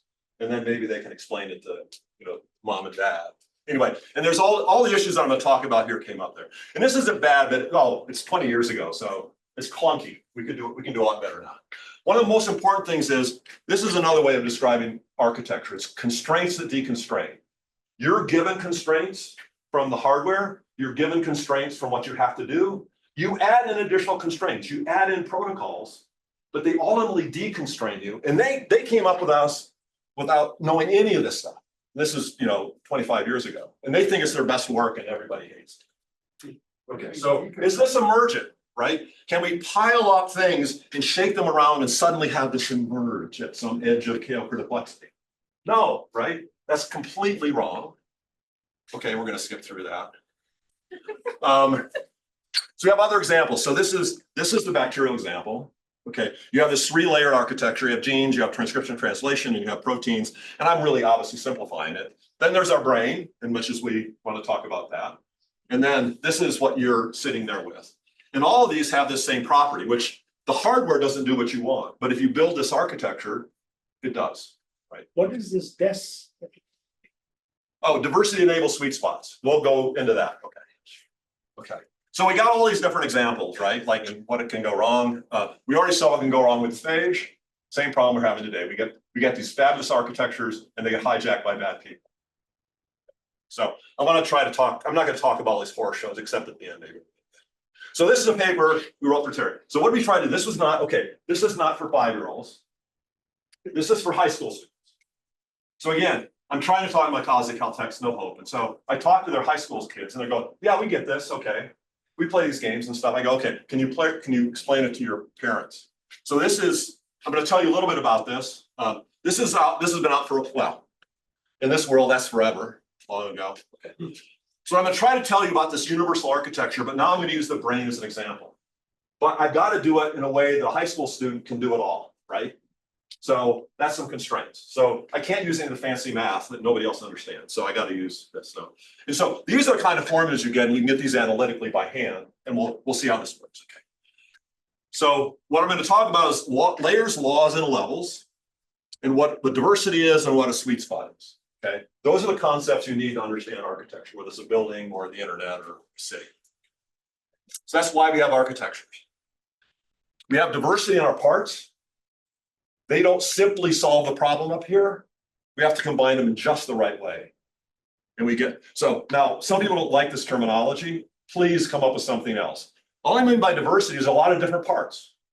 And all I mean by sweet spot is what engineers mean. Engineers are trying to find the sweet spot. We've got all these trade-offs. And is there any place where the trade-offs are favorable to us and they aren't just a nightmare? Pareto. What? Pareto optimum. That's another word. Yeah. And these are the concepts. So this is the why. This is why we build architectures, to create this. And this is how we do it. Okay. And by the way, you should always be thinking of counterexamples at everything I say. Because one of the reasons I give these sort of somewhat provocative talks is for people to go, have you ever looked at planaria? I go, no. Yeah. Okay, anyway, so planarias are really interesting, but they don't violate this. So this is the how. What is the how theory? The how is, this is the why, and this is the how. Why is the diversity the why? That's why we build architectures. Is it diversity the reason we build architectures? No, diversity is what we're given. Right. And we want to create the sweet spot. Yeah. And this is how we have to do it. But that means sweet spot is the why, right? Do you want to get that up? Yeah. The why is create the sweet spot. Exactly. Right, yeah, exactly. Oh, yeah, thanks for clarifying. Okay, so this is also intended to be a sweet spot. So control people will understand all this, but the hope is that neural people will understand too. Okay, so here's the problem, mountain biking down a hill. This isn't working too well, okay. But this has a whole bunch of problems, slow, accurate, flexible, it's using vision, okay? But it's quite accurate, okay? So you can stay on this, it's all over the mountain, but you stay on it, okay? And then there's the bumps. And you do that with a completely different part of your brain. These are reflexes, they're fast, they're inaccurate, they aren't very adaptable. You can't do much else with them. I mean, you can walk around and stuff like that. But you can't write, you can't write poetry with this. Okay, so the idea is that you've got this bike and it has to do trails and bumps. What you ideally like to be fast, accurate, and flexible, but you don't have any parts. We'll get into the parts in a minute. Sorry, why do you say reflexes aren't adaptable? It's much less. Much less, sure. Much less, But yeah. there's some adaptable. There's adaptability all the way down. There's adaptability down Exactly. to the molecules, okay? There's adaptability everywhere. It's just that it gets less. And it's not that vision isn't fast, but it's not as fast as we need it to be. Fully agree, but like spinal reflexes completely. Yeah. No, that's a very good clarification. Thank you. Okay, so we build a simple little model. It's just a block diagram. You have a high layer vision, you got low layer muscle spindles, you got disturbances coming in. You all work through the same muscle, and here's the bike. Okay, so we can do this all in VR. Okay, and so the idea is that what you do is you split this problem up into two layers. You have a trunk trail layer and a bumps layer. Okay, and one is accurate, one is fast. Okay, so we can make a game that does this, and and the nice thing about the game is we can add additional delay, we can add additional, we can put all sorts of stuff between the user and the visual system and the user and so we can manipulate it all. And what we're not interested in is how people behave on average. What we want to know is what the best people do and can't do better. Like people can hit 100-mile fastball, a few people, no one can hit 110. What determines 100 you can, 100, 110 you can? I don't care about all the people that can't hit 60, okay? So this is the picture. So we have this theory, and we have this problem, we have this trade-off. Now what's nice about this is very high dimensional, but I'm projecting into 2 dimensions. But I get a whole lot of dimensions in 2 dimensions, okay? And I'm not gonna go through the data, but the data fits the theory like we faked it. We sort of did fake it. So we made up a game that fits our theory, and then we sort of back and forth, right? So, and remember, we want to be able to high school students do everything, write the code, prove the theorems, do everything. Okay. But why is that the benchmark actually? Why is high school students the benchmark? Why do you say this? You had to use high school math. Because everybody always says we can't follow the math. I go, okay, your high school student can follow the math. Okay. Have them explain it. Okay.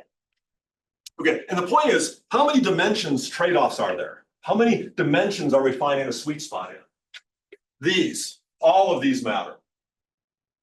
So we're doing what I'm called, this PCA is called principal concept analysis. Yeah. So we're projecting into low dimensions, okay? Why? Because is that right? No, it's because what I can put on a PowerPoint slide, right? And it's what I can put in that paper and have people do it by hand, high school students, okay? So now what I have now, what are levels? Let's put levels back in. We've seen layers. Let's put levels back in. Well, there's a system level and then there's a nerve level because we have to build it out of this stuff. If you're an engineer, you're going, oh God, I can't build anything out of that. And then you look at what people do and you go, my robot can't do that. Wow, I better learn something, okay? So what we're gonna do is we have this picture and it turns out, I'm just gonna say something real quick, but there's a theorem that says, I can do this 2 ways. I can just say, I don't care about this. I'm going to design the optimal system independent of architecture. All I'm constrained by is this model of spiking neurons, which we'll get to. Or I can say, oh no, I'm going to do these separately. You get the same answer. If you add texting, you don't get the same answer. So you have to be doing something that we're good at. Okay, that's the idea. So that's that picture. Okay, so, and this is just guidance and control of your control groups. And there's navigation up there, but that's done all, we're doing that for the writer. They don't have to decide where they're going. They just have to follow the trail. And it's really low, it's a one-dimensional trail, right? It's as simple as you can get it. So that's a scope. Okay, so here's the nerve level. And what I want to do is, the question is, we worked with Terry and also with Simon Laughlin. He was enormously helpful at one point. And I'll tell you that point because he was just like laughing on the floor about what we come up with. Okay, so it's a very special case, but the idea is that this is not a general story. This is the simplest case I can possibly do. The accurate layer up here is implemented in accurate neurons. The fast layer is implemented in fast neurons. That makes it really simple. When you have like a bunch of layers, it's not going to be that simple. Okay. So that's where you get the sweet spot. So you use diverse things down here, you combine them in just the right way, and you get a system that for this job is accurate and fast. But you don't have any hardware that's accurate and fast. You have this. Okay. Okay.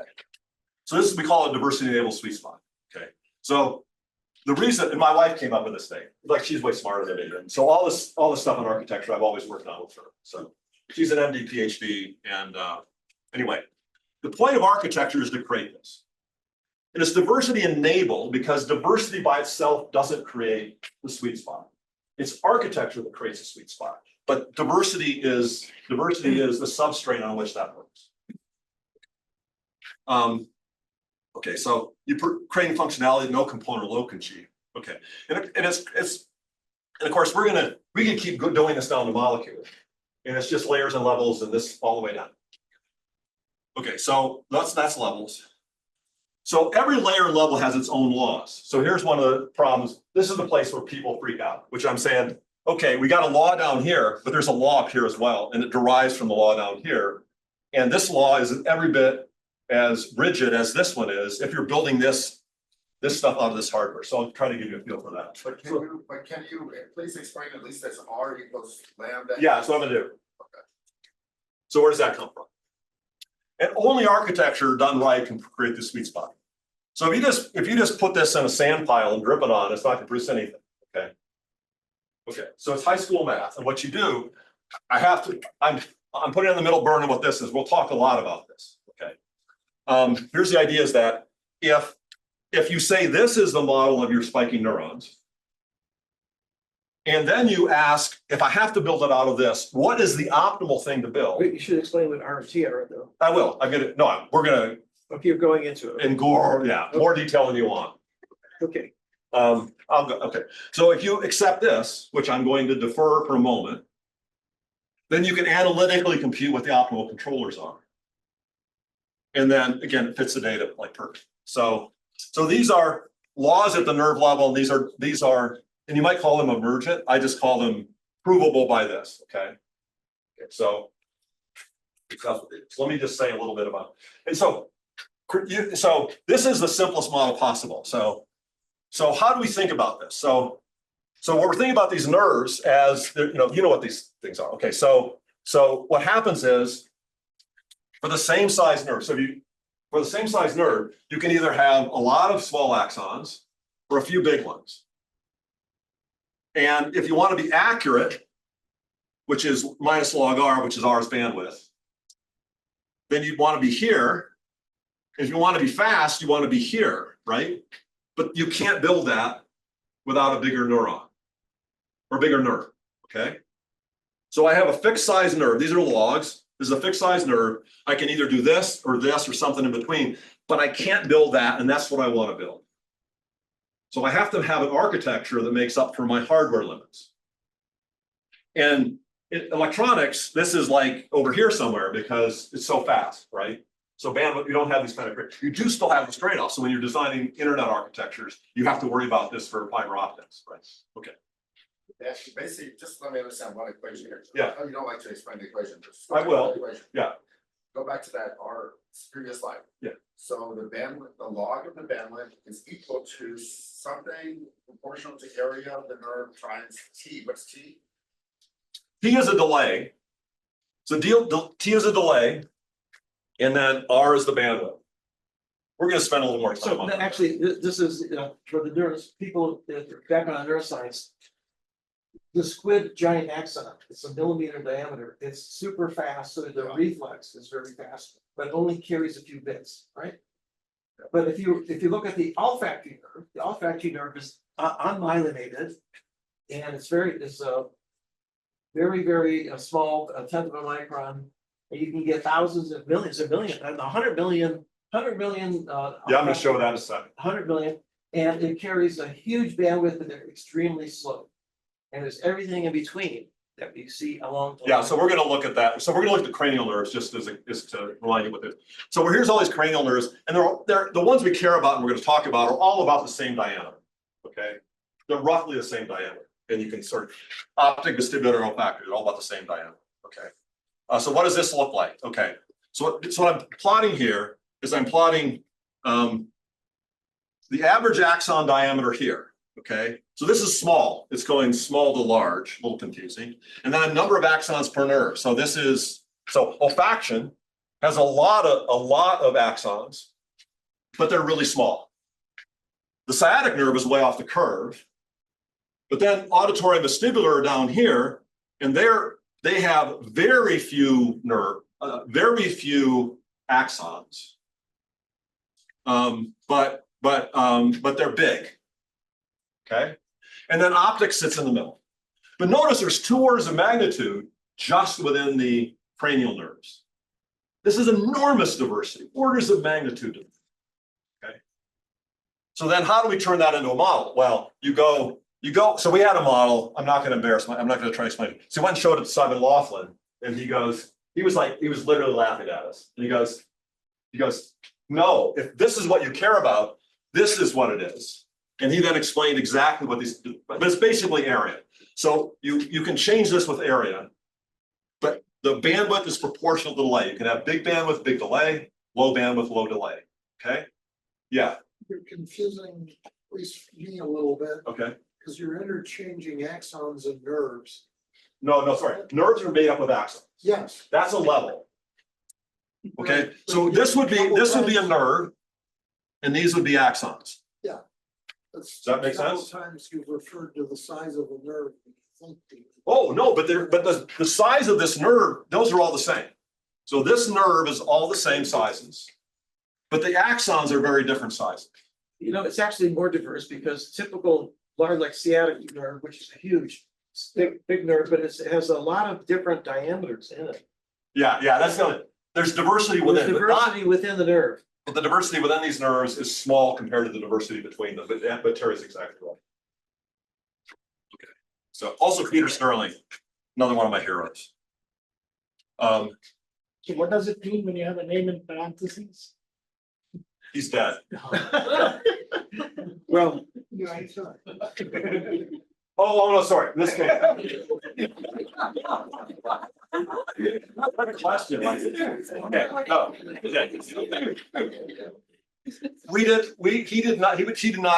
We did not talk to him.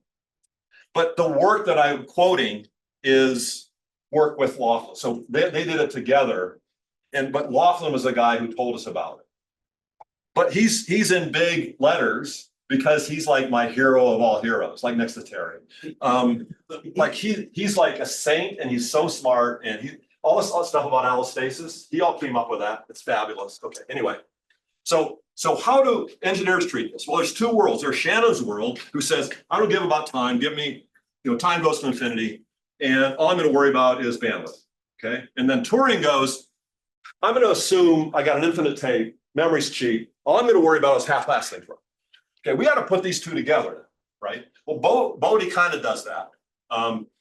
So what we want to do is so we're basically trying to put Turing and Shannon together, but it's in kind of a intractable, but now actually we have a theory that works on this and scales and everything. It's called system level synthesis, and I'll mention a little bit at the end.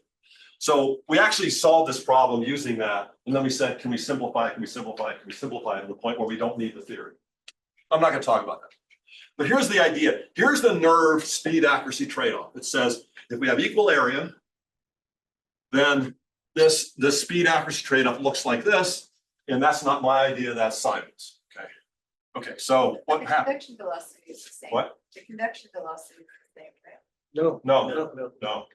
That actually goes into this, is the big axons also go faster, and the nerves with the big axon nerves can go faster. So Simon put all of those factors in, the sun, the body, everything, and this is what it came up with. But the conduction velocity, sure, the ultimate delay time is different, but it scales with the length and the mass of this axon. Yeah. That's a constant. And that's all in that That's format. a power, yeah. Okay.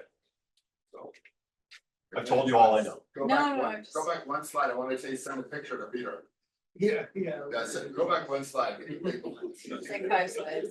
Thank you.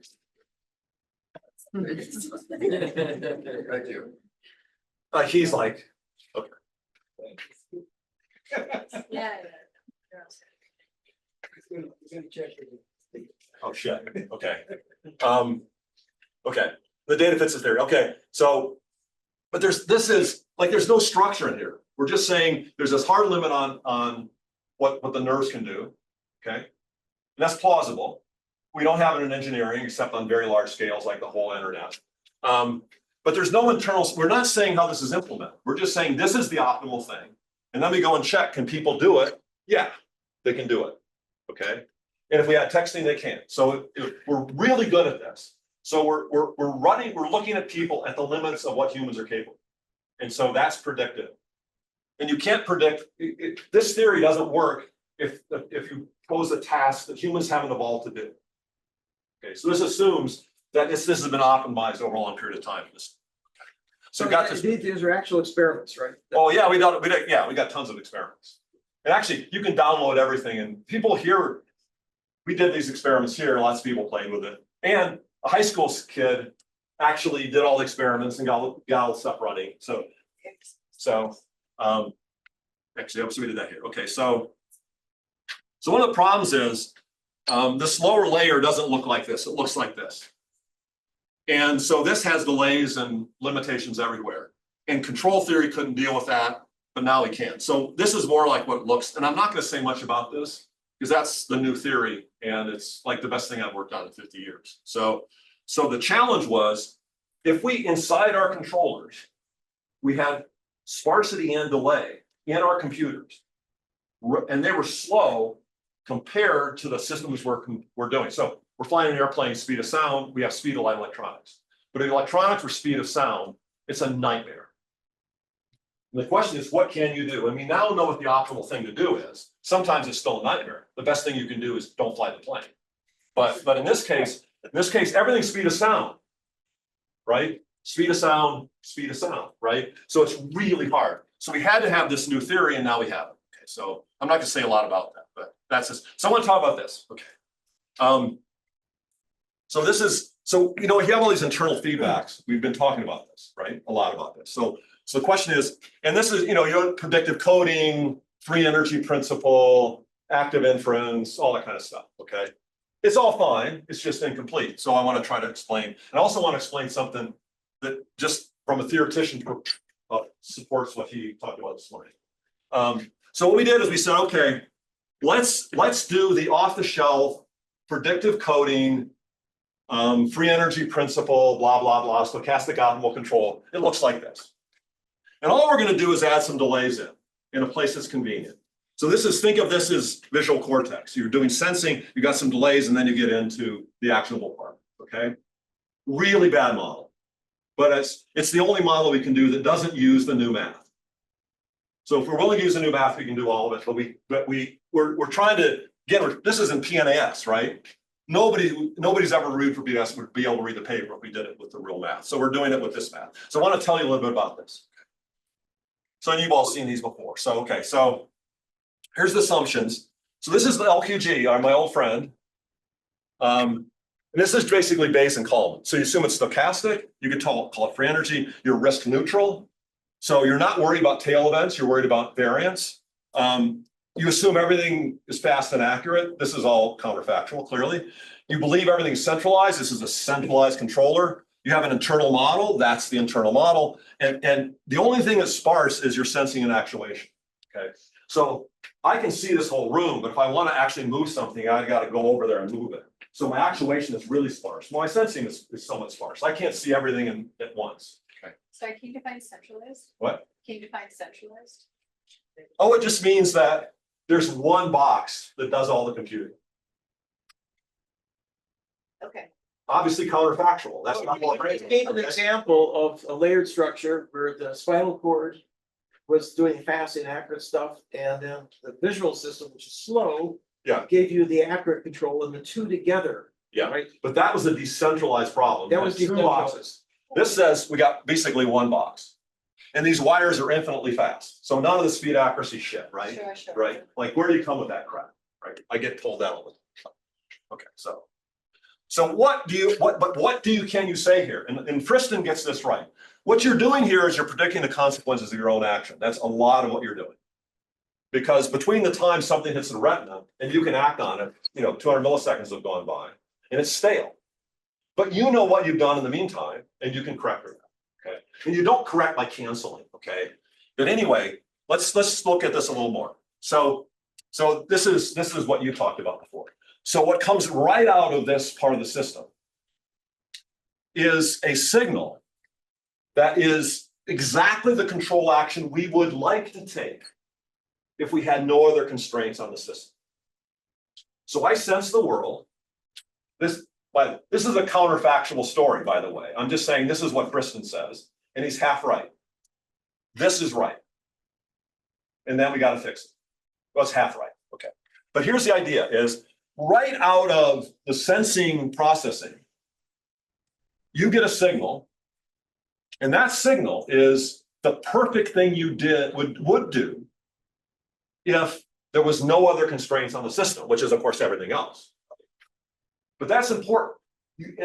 On the sensory side of this problem, you very quickly turn into action coordinates, very quickly in sensing, okay? Now, of course, the complexity in all this comes from the additional constraints because you can't do perfect things. I don't have the force, right? If I had the force, I would just go and things would change. I can't. So I'm highly constrained with the actions I can take in the world. So you have to put all that stuff in, okay? And you have delays and everything on communication. So we speed accuracy trade-offs everywhere. You can't do that with LQG. You can't do that with stochastic optimal control, okay? Because that's all sparse and delayed. So the problem is everything in here is sparse and delayed, and this theory doesn't do it. And so the standard theories you see out there, we're talking about predictive coding, anything like Bayes, anything like that, they're not taking into account those R equals lambda t's that are every, yeah. Maybe in theory you can't do it, but certainly in MPC, you can model calm delay, all kinds of stuff. You can model all this delay, and then you can take the action that will still result in the optimal. We can do it. We have theory that does it. I'm just saying this LQD doesn't do it. You just described Carmen's thesis. This is stochastic optimal control theory. It's the free energy principle. It's LQG. Okay. Stochastic optimal control, but not MPC. So no, MPC is very different than this. I see. Okay. We need MPC to solve this problem. Okay. That was Carmen's thesis. Model predictive control. Model predictive control. Yeah. Okay.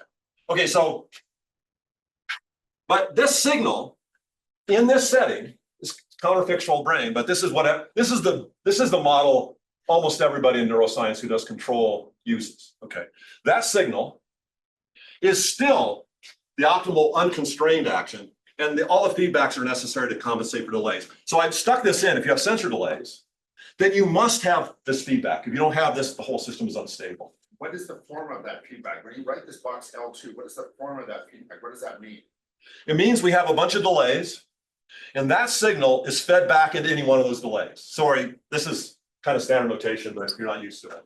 But the idea is that every bit of every signal in the delay path has feedback from this motor signal. And this is a motor signal.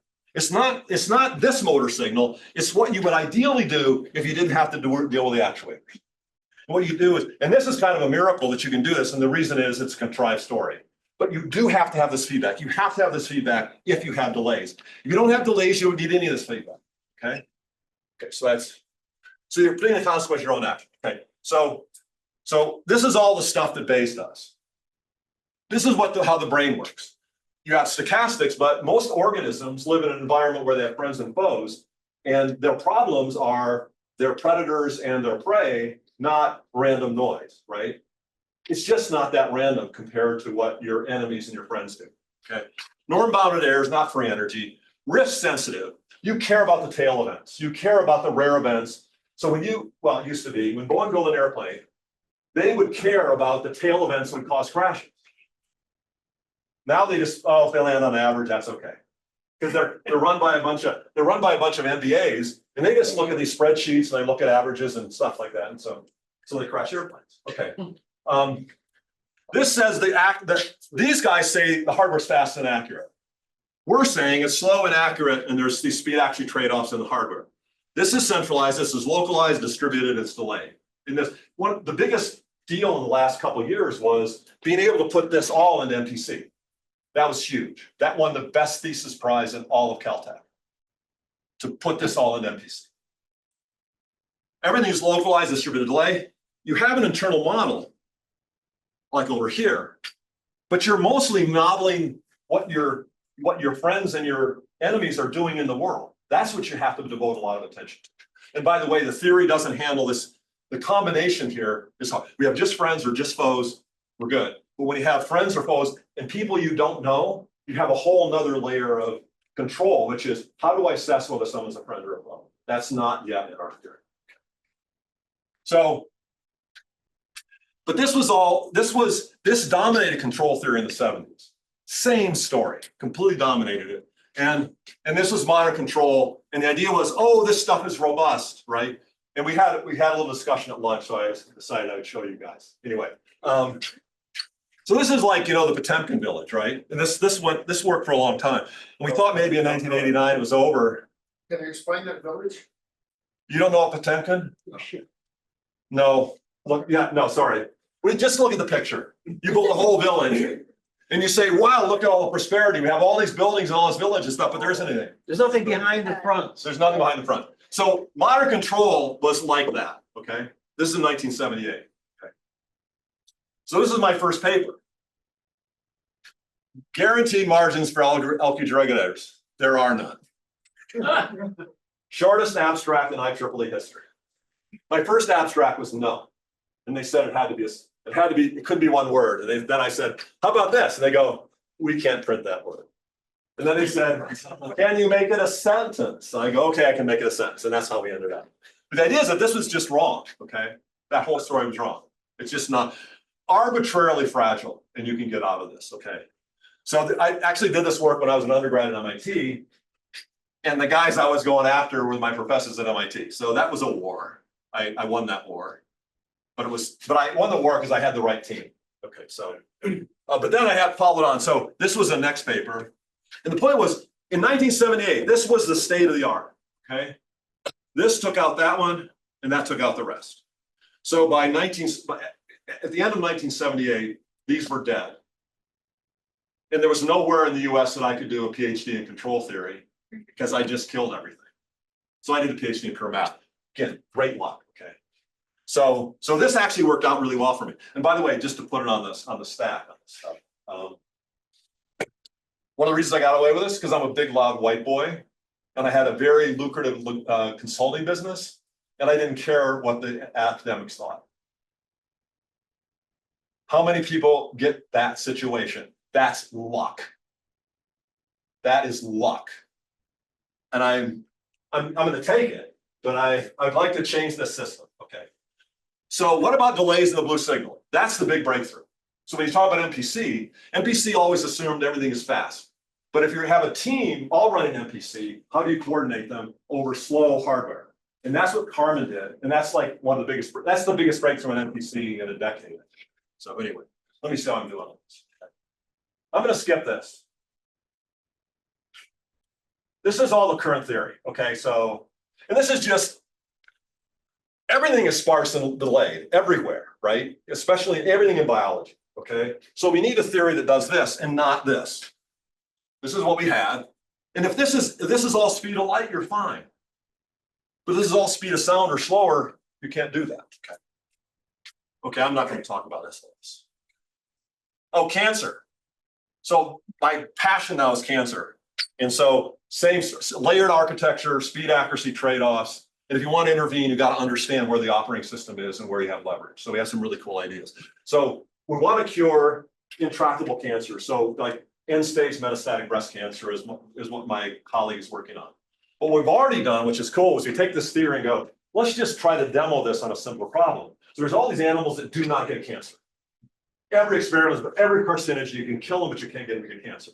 So we got the poster child for that to have cancer. Problem now is we got to publish it and no one's going to believe it. So we got to, you know, absolutely do everything perfectly. What So, poster child? jellyfish. So, and the weird thing is, so they're immortal and they heal wounds really well and they don't get cancer, which is, from our theory, was impossible initially. And then we thought about it and go, whoa, no, so we made a mistake and here's the mistake. We fixed the mistake. And then we figured out what you could do to them. And like, no, it's one, oh, come on. You just did a bunch of math and you're going to overtake, you know, 40 years of carbon bombing. I go, yeah, try this. So we found somebody who tried it and it worked. So what did you do to them? I can tell you that it'll take about 10 minutes or 15 minutes. Okay, let me. You interfered with some pathway. Yeah, we gave them 2 drugs instead of 1. And you have, but the problem is you got to dose it just right. You give 1 drug, nothing happens. You give the other drug, nothing happens. You give the 2 drugs, and what do you get? You get a sweet spot, but here's a bad one, and you kill them. Because I can tell you all about this. But anybody's for cancer, I can tell you all this kind of stuff about cancer. Okay. So what I want to finish with is my favorite subject, the EBOs. So I've got kind of an update. Some of you have heard me, but a lot of you just heard me for the first time. So, and I'm just like, I'm crazy as you've heard, right? So elephants, bonobos, orcas. And what I'm putting down here is what they don't do. They don't have organized warfare. They don't have infanticide. They don't have murder. They don't have inequality. And they don't have fear, anger, violence, but they do have violence, okay? Because this is the biggest, baddest thing in the ocean.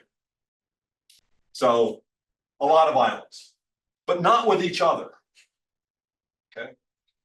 In contrast, chimps do all of these things, okay? So closest relative of the bonobos does all of these things. And they're essentially the same species, they just have a different social architecture. So how does this work? Well, how do humans fit into this? What? Us. I can't talk about us. What is inequality? So I can't talk about us because every part of the political spectrum is going to hate what I'm going to say.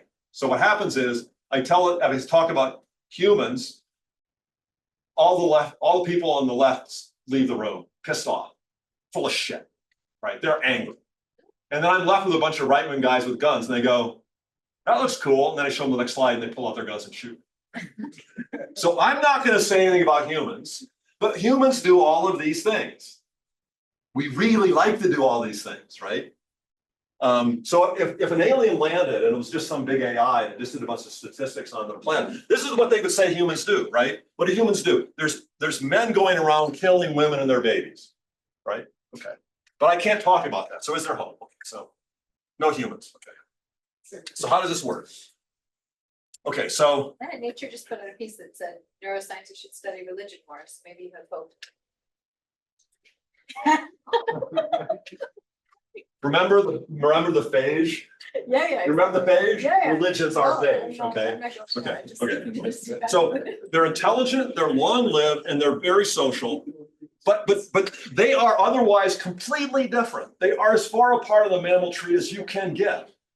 Yet they have the same architecture. So how does this architecture work? Okay. So here's a simple minimal intro. Okay. A mom and a baby. That's the essence of mammals. Okay. Okay, so we're going to start with this and then say, so all these things, the whole society is built on maternal love and care. The whole society. And how does that work? Well, mom is in control. The baby isn't running the show. Mom's running the show. But she's doing it for the benefit of the baby. She would often die for the baby, right? This is how mothers are. Now you can either choose to build a society this way or you can choose to build its opposite.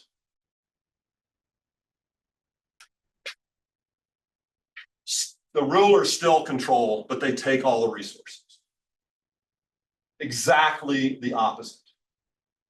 And that's chimps, and you might have some other species in mind. This is not a matriarchy. This is a patriarchy. Okay? This is how patriarchies work. This is not a matriarchy. Granny isn't dominating anybody. Okay, so I got a name for this, but we'll see. How does this scale? So the problem is, how do you scale this? Well, in order to make empires out of this, you need soldiers.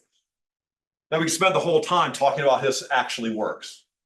But the way it works is you make sure they're fighting each other and they're not looking at this guy.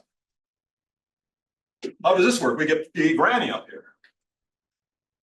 And in the orcas, the females live to be 80 and they go through menopause in their 30s. Why? The conjecture is you need a whole pod, so you need these postmenopausal females to help take care of the babies. Raising a baby orca is really hard. Okay. So this makes it scalable. So that's what the patriarchs are. Males rule and dominate. Females, they dominate all females and other males. They work by fear, anger, violence, and the consequence is murder, war, murder, and pest. Okay. Again, I'm just talking about the chimps. Oh, wow. Okay. That's a typo. I don't know how it got through there. This is not a matriarchy. I'm going to call it a matricura, mom care. But if you know like Latin or Greek or something, tell me something about it. None of the names I got here aren't all that good, right? Okay, so females lead, love, care, females and males. Can you define love? No. It's what a mom, what a really great mammal mom does for her kids. Okay. Okay. Males have no leadership role whatsoever in these societies. And they're the happiest males on the planet. They are pampered. They are pampered like you. I mean, a mama orca takes so much care of their sons and then their daughters. And and there's a good evolutionary reason for that, and we can do that afterwards. Okay. But so this big controversy came out because some study was done and they compared bonobo males and chimp males. And it turns out the bonobo males have more violent encounters than the chimp males. And the reason is the bonobos are playing. They're doing sport to impress the girls because the girls make all the choices in bonobo world. Boys have no choice. They're just showing off. And what they found out was all these violent encounters, no one got hurt. No one died. Chimp world, these encounters, somebody dies. So you don't do it very often. So, although obviously we're not very good at this, but it's like we play a lot of soccer compared to how many times we, go out with AK-47s and shoot people. Although not that much different. So anyway, so if you want to read about humans, this is a good book. This is a good book. I really recommend these. There's a movie based on this called Origins. Highly recommend this. Oh yeah, so that was, anyway. So, okay, final thing. If you're a control theorist, what do you do about this? What do you do about this situation that I was in when I was here, which was, this was another awful patriarchy. So, in 1994, we started, Caltech started it. What's that? It's someone's coming in the door. Oh. Okay, I gotta stop, but let me just tell you, so if you haven't already decided that I'm a narcissistic, self-absorbed. Okay, Keep going. I love it. Anyway, I'm sure we can have some discussion. Okay, so this is, so I'll tell you what I'm good at. I'm a terrible advisor, but I'm a really good recruiter. And so CDS, my department got started in '94, the same time this started, I think. Okay. And we're in our 30th anniversary. So what's happened since? Okay. So this is really obnoxious, but the point is, if your kid considering like, can I ever get my way to Caltech?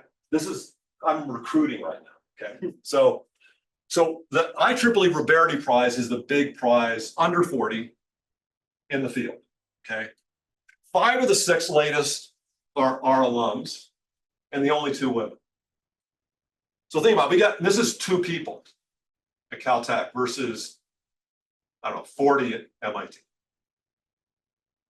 Okay, 17 professors in the top 10 world universities, 31 professors in the top 25, 14 of those 31 are female, in a field that didn't have any women in it, almost none.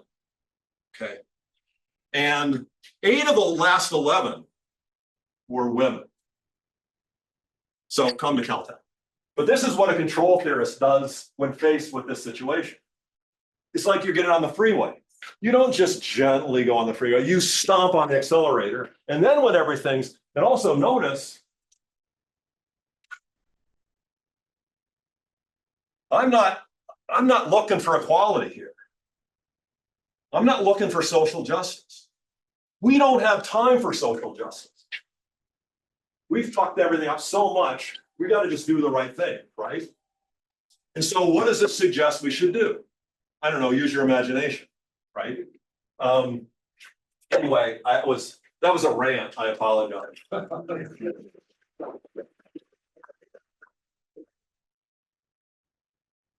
Okay, so this is quite a broad kind of topics.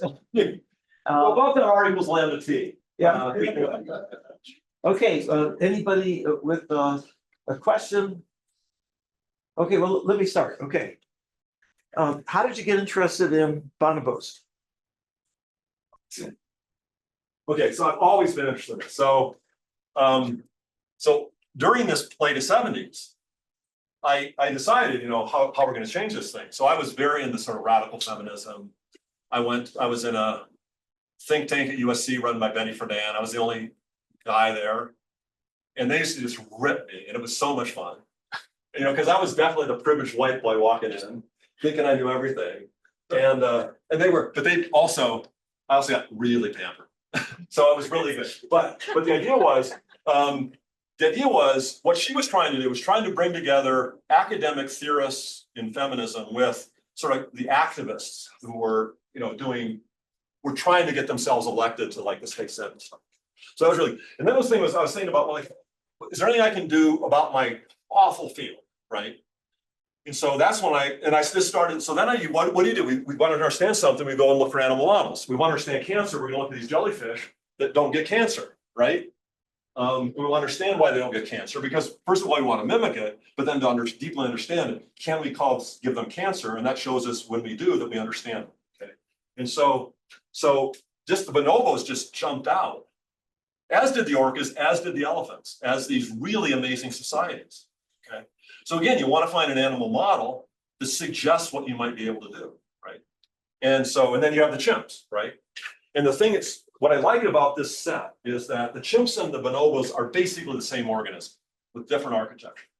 And then the ebos are completely different organisms with the same architecture. So you can have same organism, different architecture, different organism, same architecture. And this is the layers versus the levels, okay?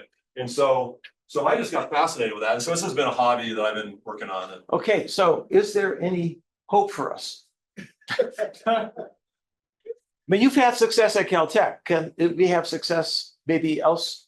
Well, I'll give you one story from this like crazy Stanford guy. There's this guy called Sapolsky at Stanford. Have you ever been reading Sapolsky stuff? This guy is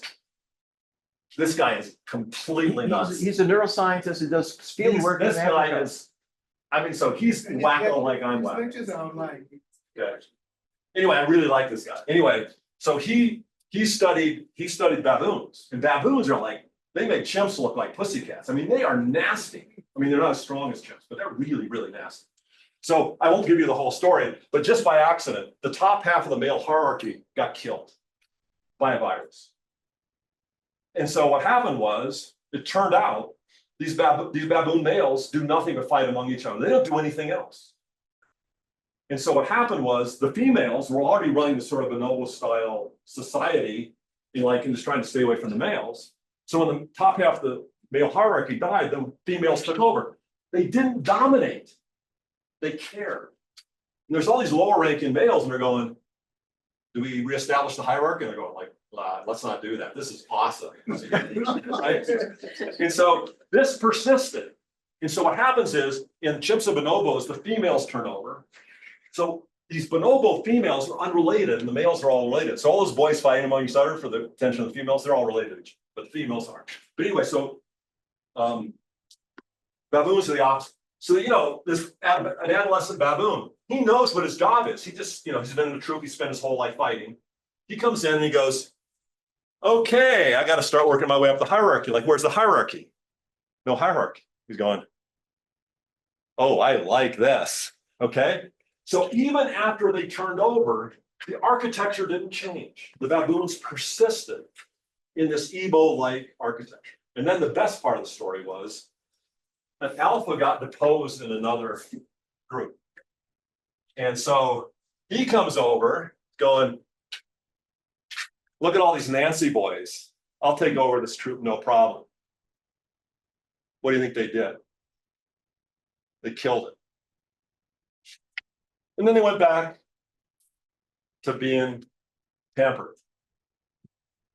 So if the baboons can do that, the problem is it would you'd have to kill about. I got a list. And I think there's some pretty obvious places to start at the top. Is this on Zoom? So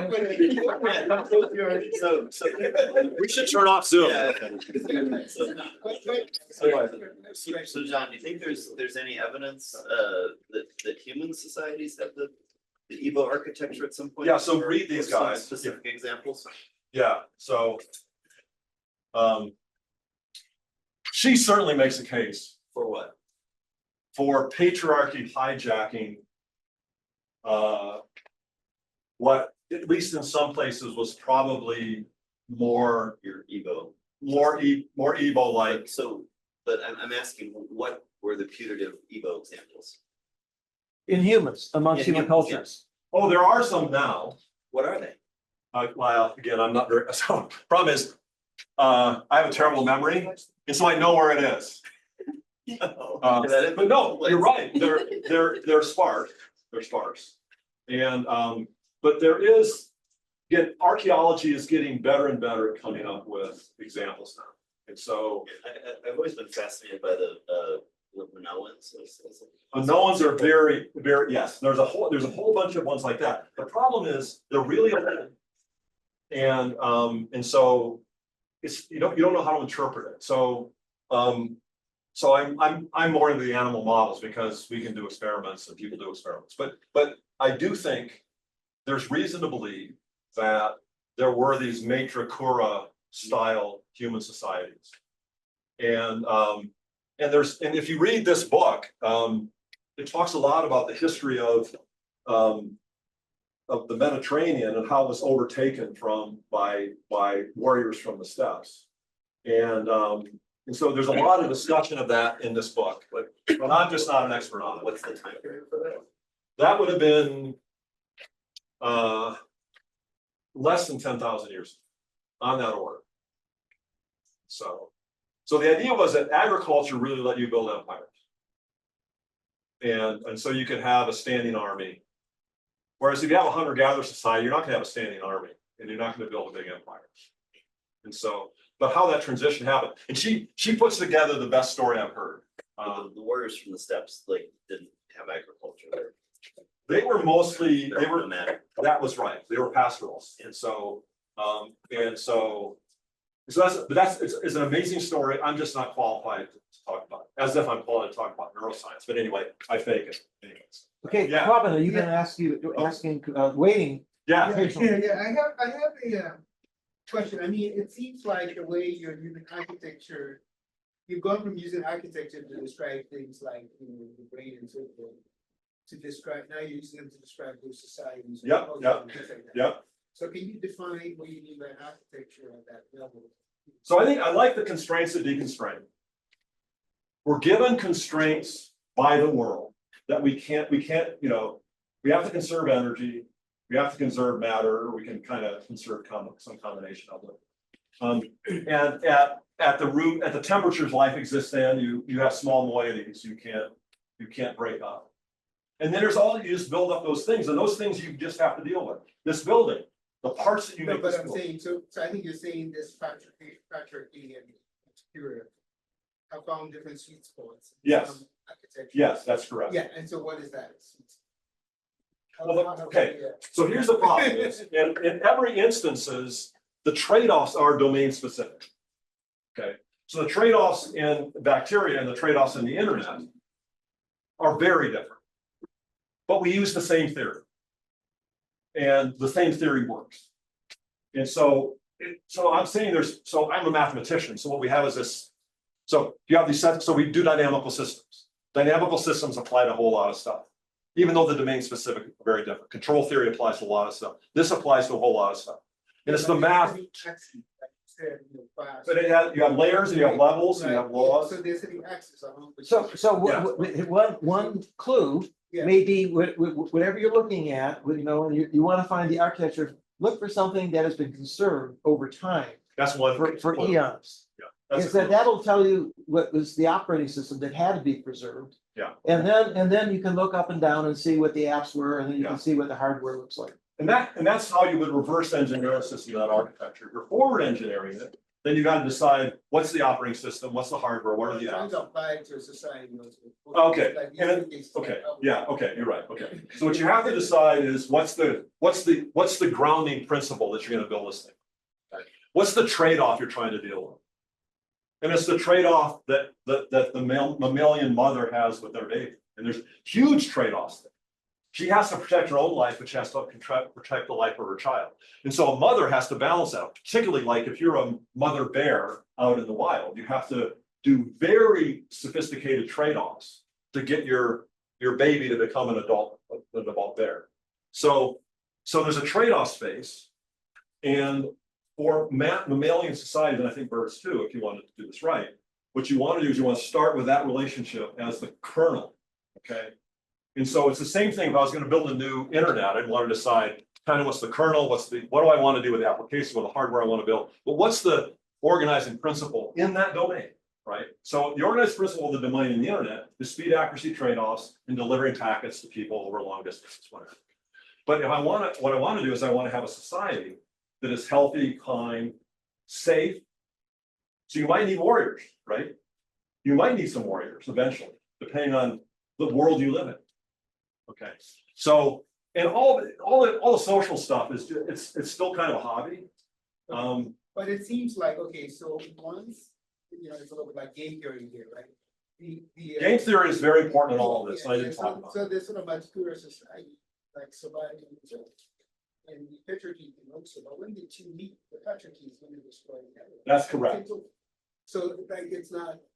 You see what I'm saying? So oh, you're absolutely right. That's why patriarchies rule the world. Exactly. Right. So in the baboon case, there was the matri whatever, and the males protected the troops. So that's a possibility. Yeah, they were like the soldiers, right? What? They were the soldiers. Yeah. Okay.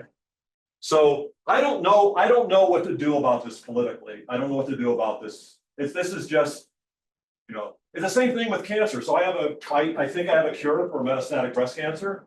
Is it going to work? You don't know until you try it, right? It works in mice. So was it going to work in metastatic breast? Well, we'll know soon. We're going to know soon. And I don't know, right? And to me, it's all math. And so reality is this weird thing. Where all shit happens. And so, but sometimes math can help you have less shit, I guess. Well, no, actually, if you look inside a cell, it's incredibly complicated with tremendous thousands and thousands of reactions taking place, tens of thousands of molecules. It looks like it's very complex mess. It's very organized. But it turns out that it's not. There's a principle that is underlying it, and there's this operating system that's been around forever, and everything else that's around it is to help that operating system persist. Yeah. So Mackenzie had a question. Sort of answered. Maybe I'll ask a different one. Okay. So what is the theory? What is the math? Okay. So yeah, that's a good. Okay, so the math we've gotten really good at is what to put in the layers. Okay. Because every layer is a control system. And the problem has been the lower layers have this nightmare of speed accuracy trade-offs. Because You don't have time to sit around and, you gotta act, right? And and we didn't have to worry about that in the aerospace world, right? But now we have to worry about it in deep space for sure. We have to worry about it in the internet. We need to definitely worry about it if we're ever going to build a energy infrastructure that is sustainable. So in all those situations, this lower layer is a nightmare. There's this guy called Witzenhaupt, who in 1960 published a counterexample that was just the nail in the coffin on this whole thing. It turns out we're just asking the wrong question. So it's, in a little time I could tell you how we ship it. I can sort of tell you. So the idea was, we didn't want to change how we did control. We just wanted to constrain the controller to have slow communications and very sparse communications. And that's just a nightmare. And the thing that was wrong about that was in these lower layers, you don't want to just localize the controller. You want to localize the consequences of disturbances. So if a lightning strike takes out a line in Pasadena, you don't want Northern California to ever hear about that. If you get a cut, you want the immune system to swoop in and take care of it there, done, and you don't want it to spread. It turns out those are compatible objectives. So if you want to build a system that works locally and contains locally, which is what you want, that's not a hard problem. And I could kick myself because I could have done this in 1980, but we didn't do it until like 2012, 2013. And so now we have that machinery. And then you go around and look at every layer, low layer system in bacteria and the internet, everything that works has to work this way, but it always doesn't work very well. So we can come in and say, okay, here's a better way to do it. So that's a little bit of it. Yeah. But here's the problem that's hard. I'll tell you the stuff that we can't do. We can't have a room full of people. I don't know how to solve this problem in polynomial time, which is I have a room full of people and I don't know who's my friend and who's my foe. Okay. And I've got to figure out, I want to be able to find a local way that I can just go around and figure out who's my friend and who's my foe. But the problem is you're going to lie to me. Okay. So one thing we're working on, which I didn't get to, is one of the things we have to have is a better theory of language. And so the standard theories in linguistics that come out of Chomsky they're just wrong. And so what you need is a theory of language for what it actually does. And what language evolves to do is control teams. And so if you understand that perspective, then you realize that one of the problems with this, you can lie. So there's an intractability there that I don't know how to get around. It's when your enemies pretend to be your friends. And so we don't have a good way to do that. So if you know what the world is, if you guys are my friends and you guys are my enemies, then that's more tractable. Even that's hard. I'll tell you another thing that's hard. But maybe just concretely, like sensory motor control, going back to your L1 and your L2. Yeah. So what would be the ideal way to break this down to layers, is to essentially make each sort of link in the space a linear system that is tractable and then stack them more? Or like how are you trying to decompose the complexity of the system? Okay, so like nonlinear dynamic systems is a great setting. Yeah. But obviously very complicated as you point out. So I'm just wondering, like, because I love Well, this approach of like principles across. more or scales. less, there's one nonlinearity that kills you. Which is. Saturations. Okay, sure. All the other stuff doesn't kill you. Okay. So what you need to be able to do, and MTC, which was brought up, is a really good way to deal with this, which is you have forcibly linear systems, but you have two kinds of saturations. Your body, I'll just talk about your body. Your body hits a limit, and if you go over that line, you die. That's homeostasis. Okay, so that's a limit on your body. And then you can only run so fast and throw so hard. Okay, so there's constraints on, and you have only, your sensors only work over range. So everything is saturated, everything has a range of function. Okay? And that's a nonlinearity that is overwhelming in the problem. Yeah. So we're pretty good at designing systems that cope with those kinds of saturations. So the ones that are internally that are going to kill you, you just have to stay away from them. But there's all sorts of schemes that of how to deal with those saturations. So that's a big part of this whole framework as to how to do those saturations. Cool. Now the other nonlinears actually aren't so interesting and they're not so hard. That's the killer. And so and as as Toby's saying, is a big workhouse in this area is MPC. And the problem was MPC didn't have this localized delays, couldn't do it at all, right? And then Carmen, my student, who's also doing all the language stuff, she figured out how to take this localized, distributed system level synthesis stuff and do it in MPC. That was huge. Like I said, she got the best thesis prize in all of Caltech. And Caltech does not give best thesis prize to engineers. Let me clarify, if I understand properly. Yeah. It's not that MPC can't model all this stuff and then simulate and optimize over the space of. It's just control action. Wait a minute. Yeah, go ahead. It's not that. It's you're saying that there was no theory that could put a robust bound on their performance. Is that what you're saying? No. What I'm saying is, even if you have a moderately high dimensional space, you can find the optimal solution by just exploring the space sufficiently. yeah, the problem is if that's the power grid, You're saying it just it's doesn't. completely intractable. It's intractable. So what you have to do is you have to do this localized stuff, right? You have a group you have a bunch of teammates and you all solve your little local problem.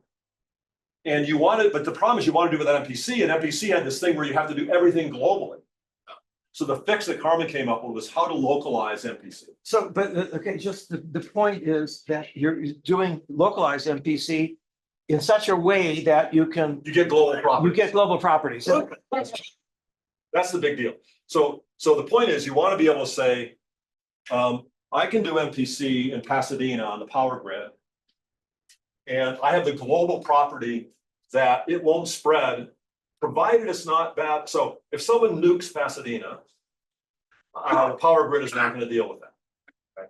But if you get any of the kind of outages you'd expect due to weather or cars crashing into poles and stuff like that, then this isn't the way it's done now. But if you do it with this new machinery and everybody's working the people who are experts on this are using all this new MPC stuff to try to do this, the hope is that we'd be able to build systems that can do this. The problem is we don't have much actuation. So we're very sparse actuation in the power grid. So we have really dense actuation compared to the power grid. So that's one of the biggest problems is storage and actuation is the big problem. With all this machinery now, we can design the controllers. And 10 years ago, we couldn't. So how does it work? What do you need to know about the others in order to, how does localized MPC work? So if you and I are on a team, we have to agree, like, what's our language? So imagine we're on a soccer team or football team. We have to have a language that tells us what play we're going to run. And I have to know that you're going to do what we agree to do, right? And you're not going to cheat.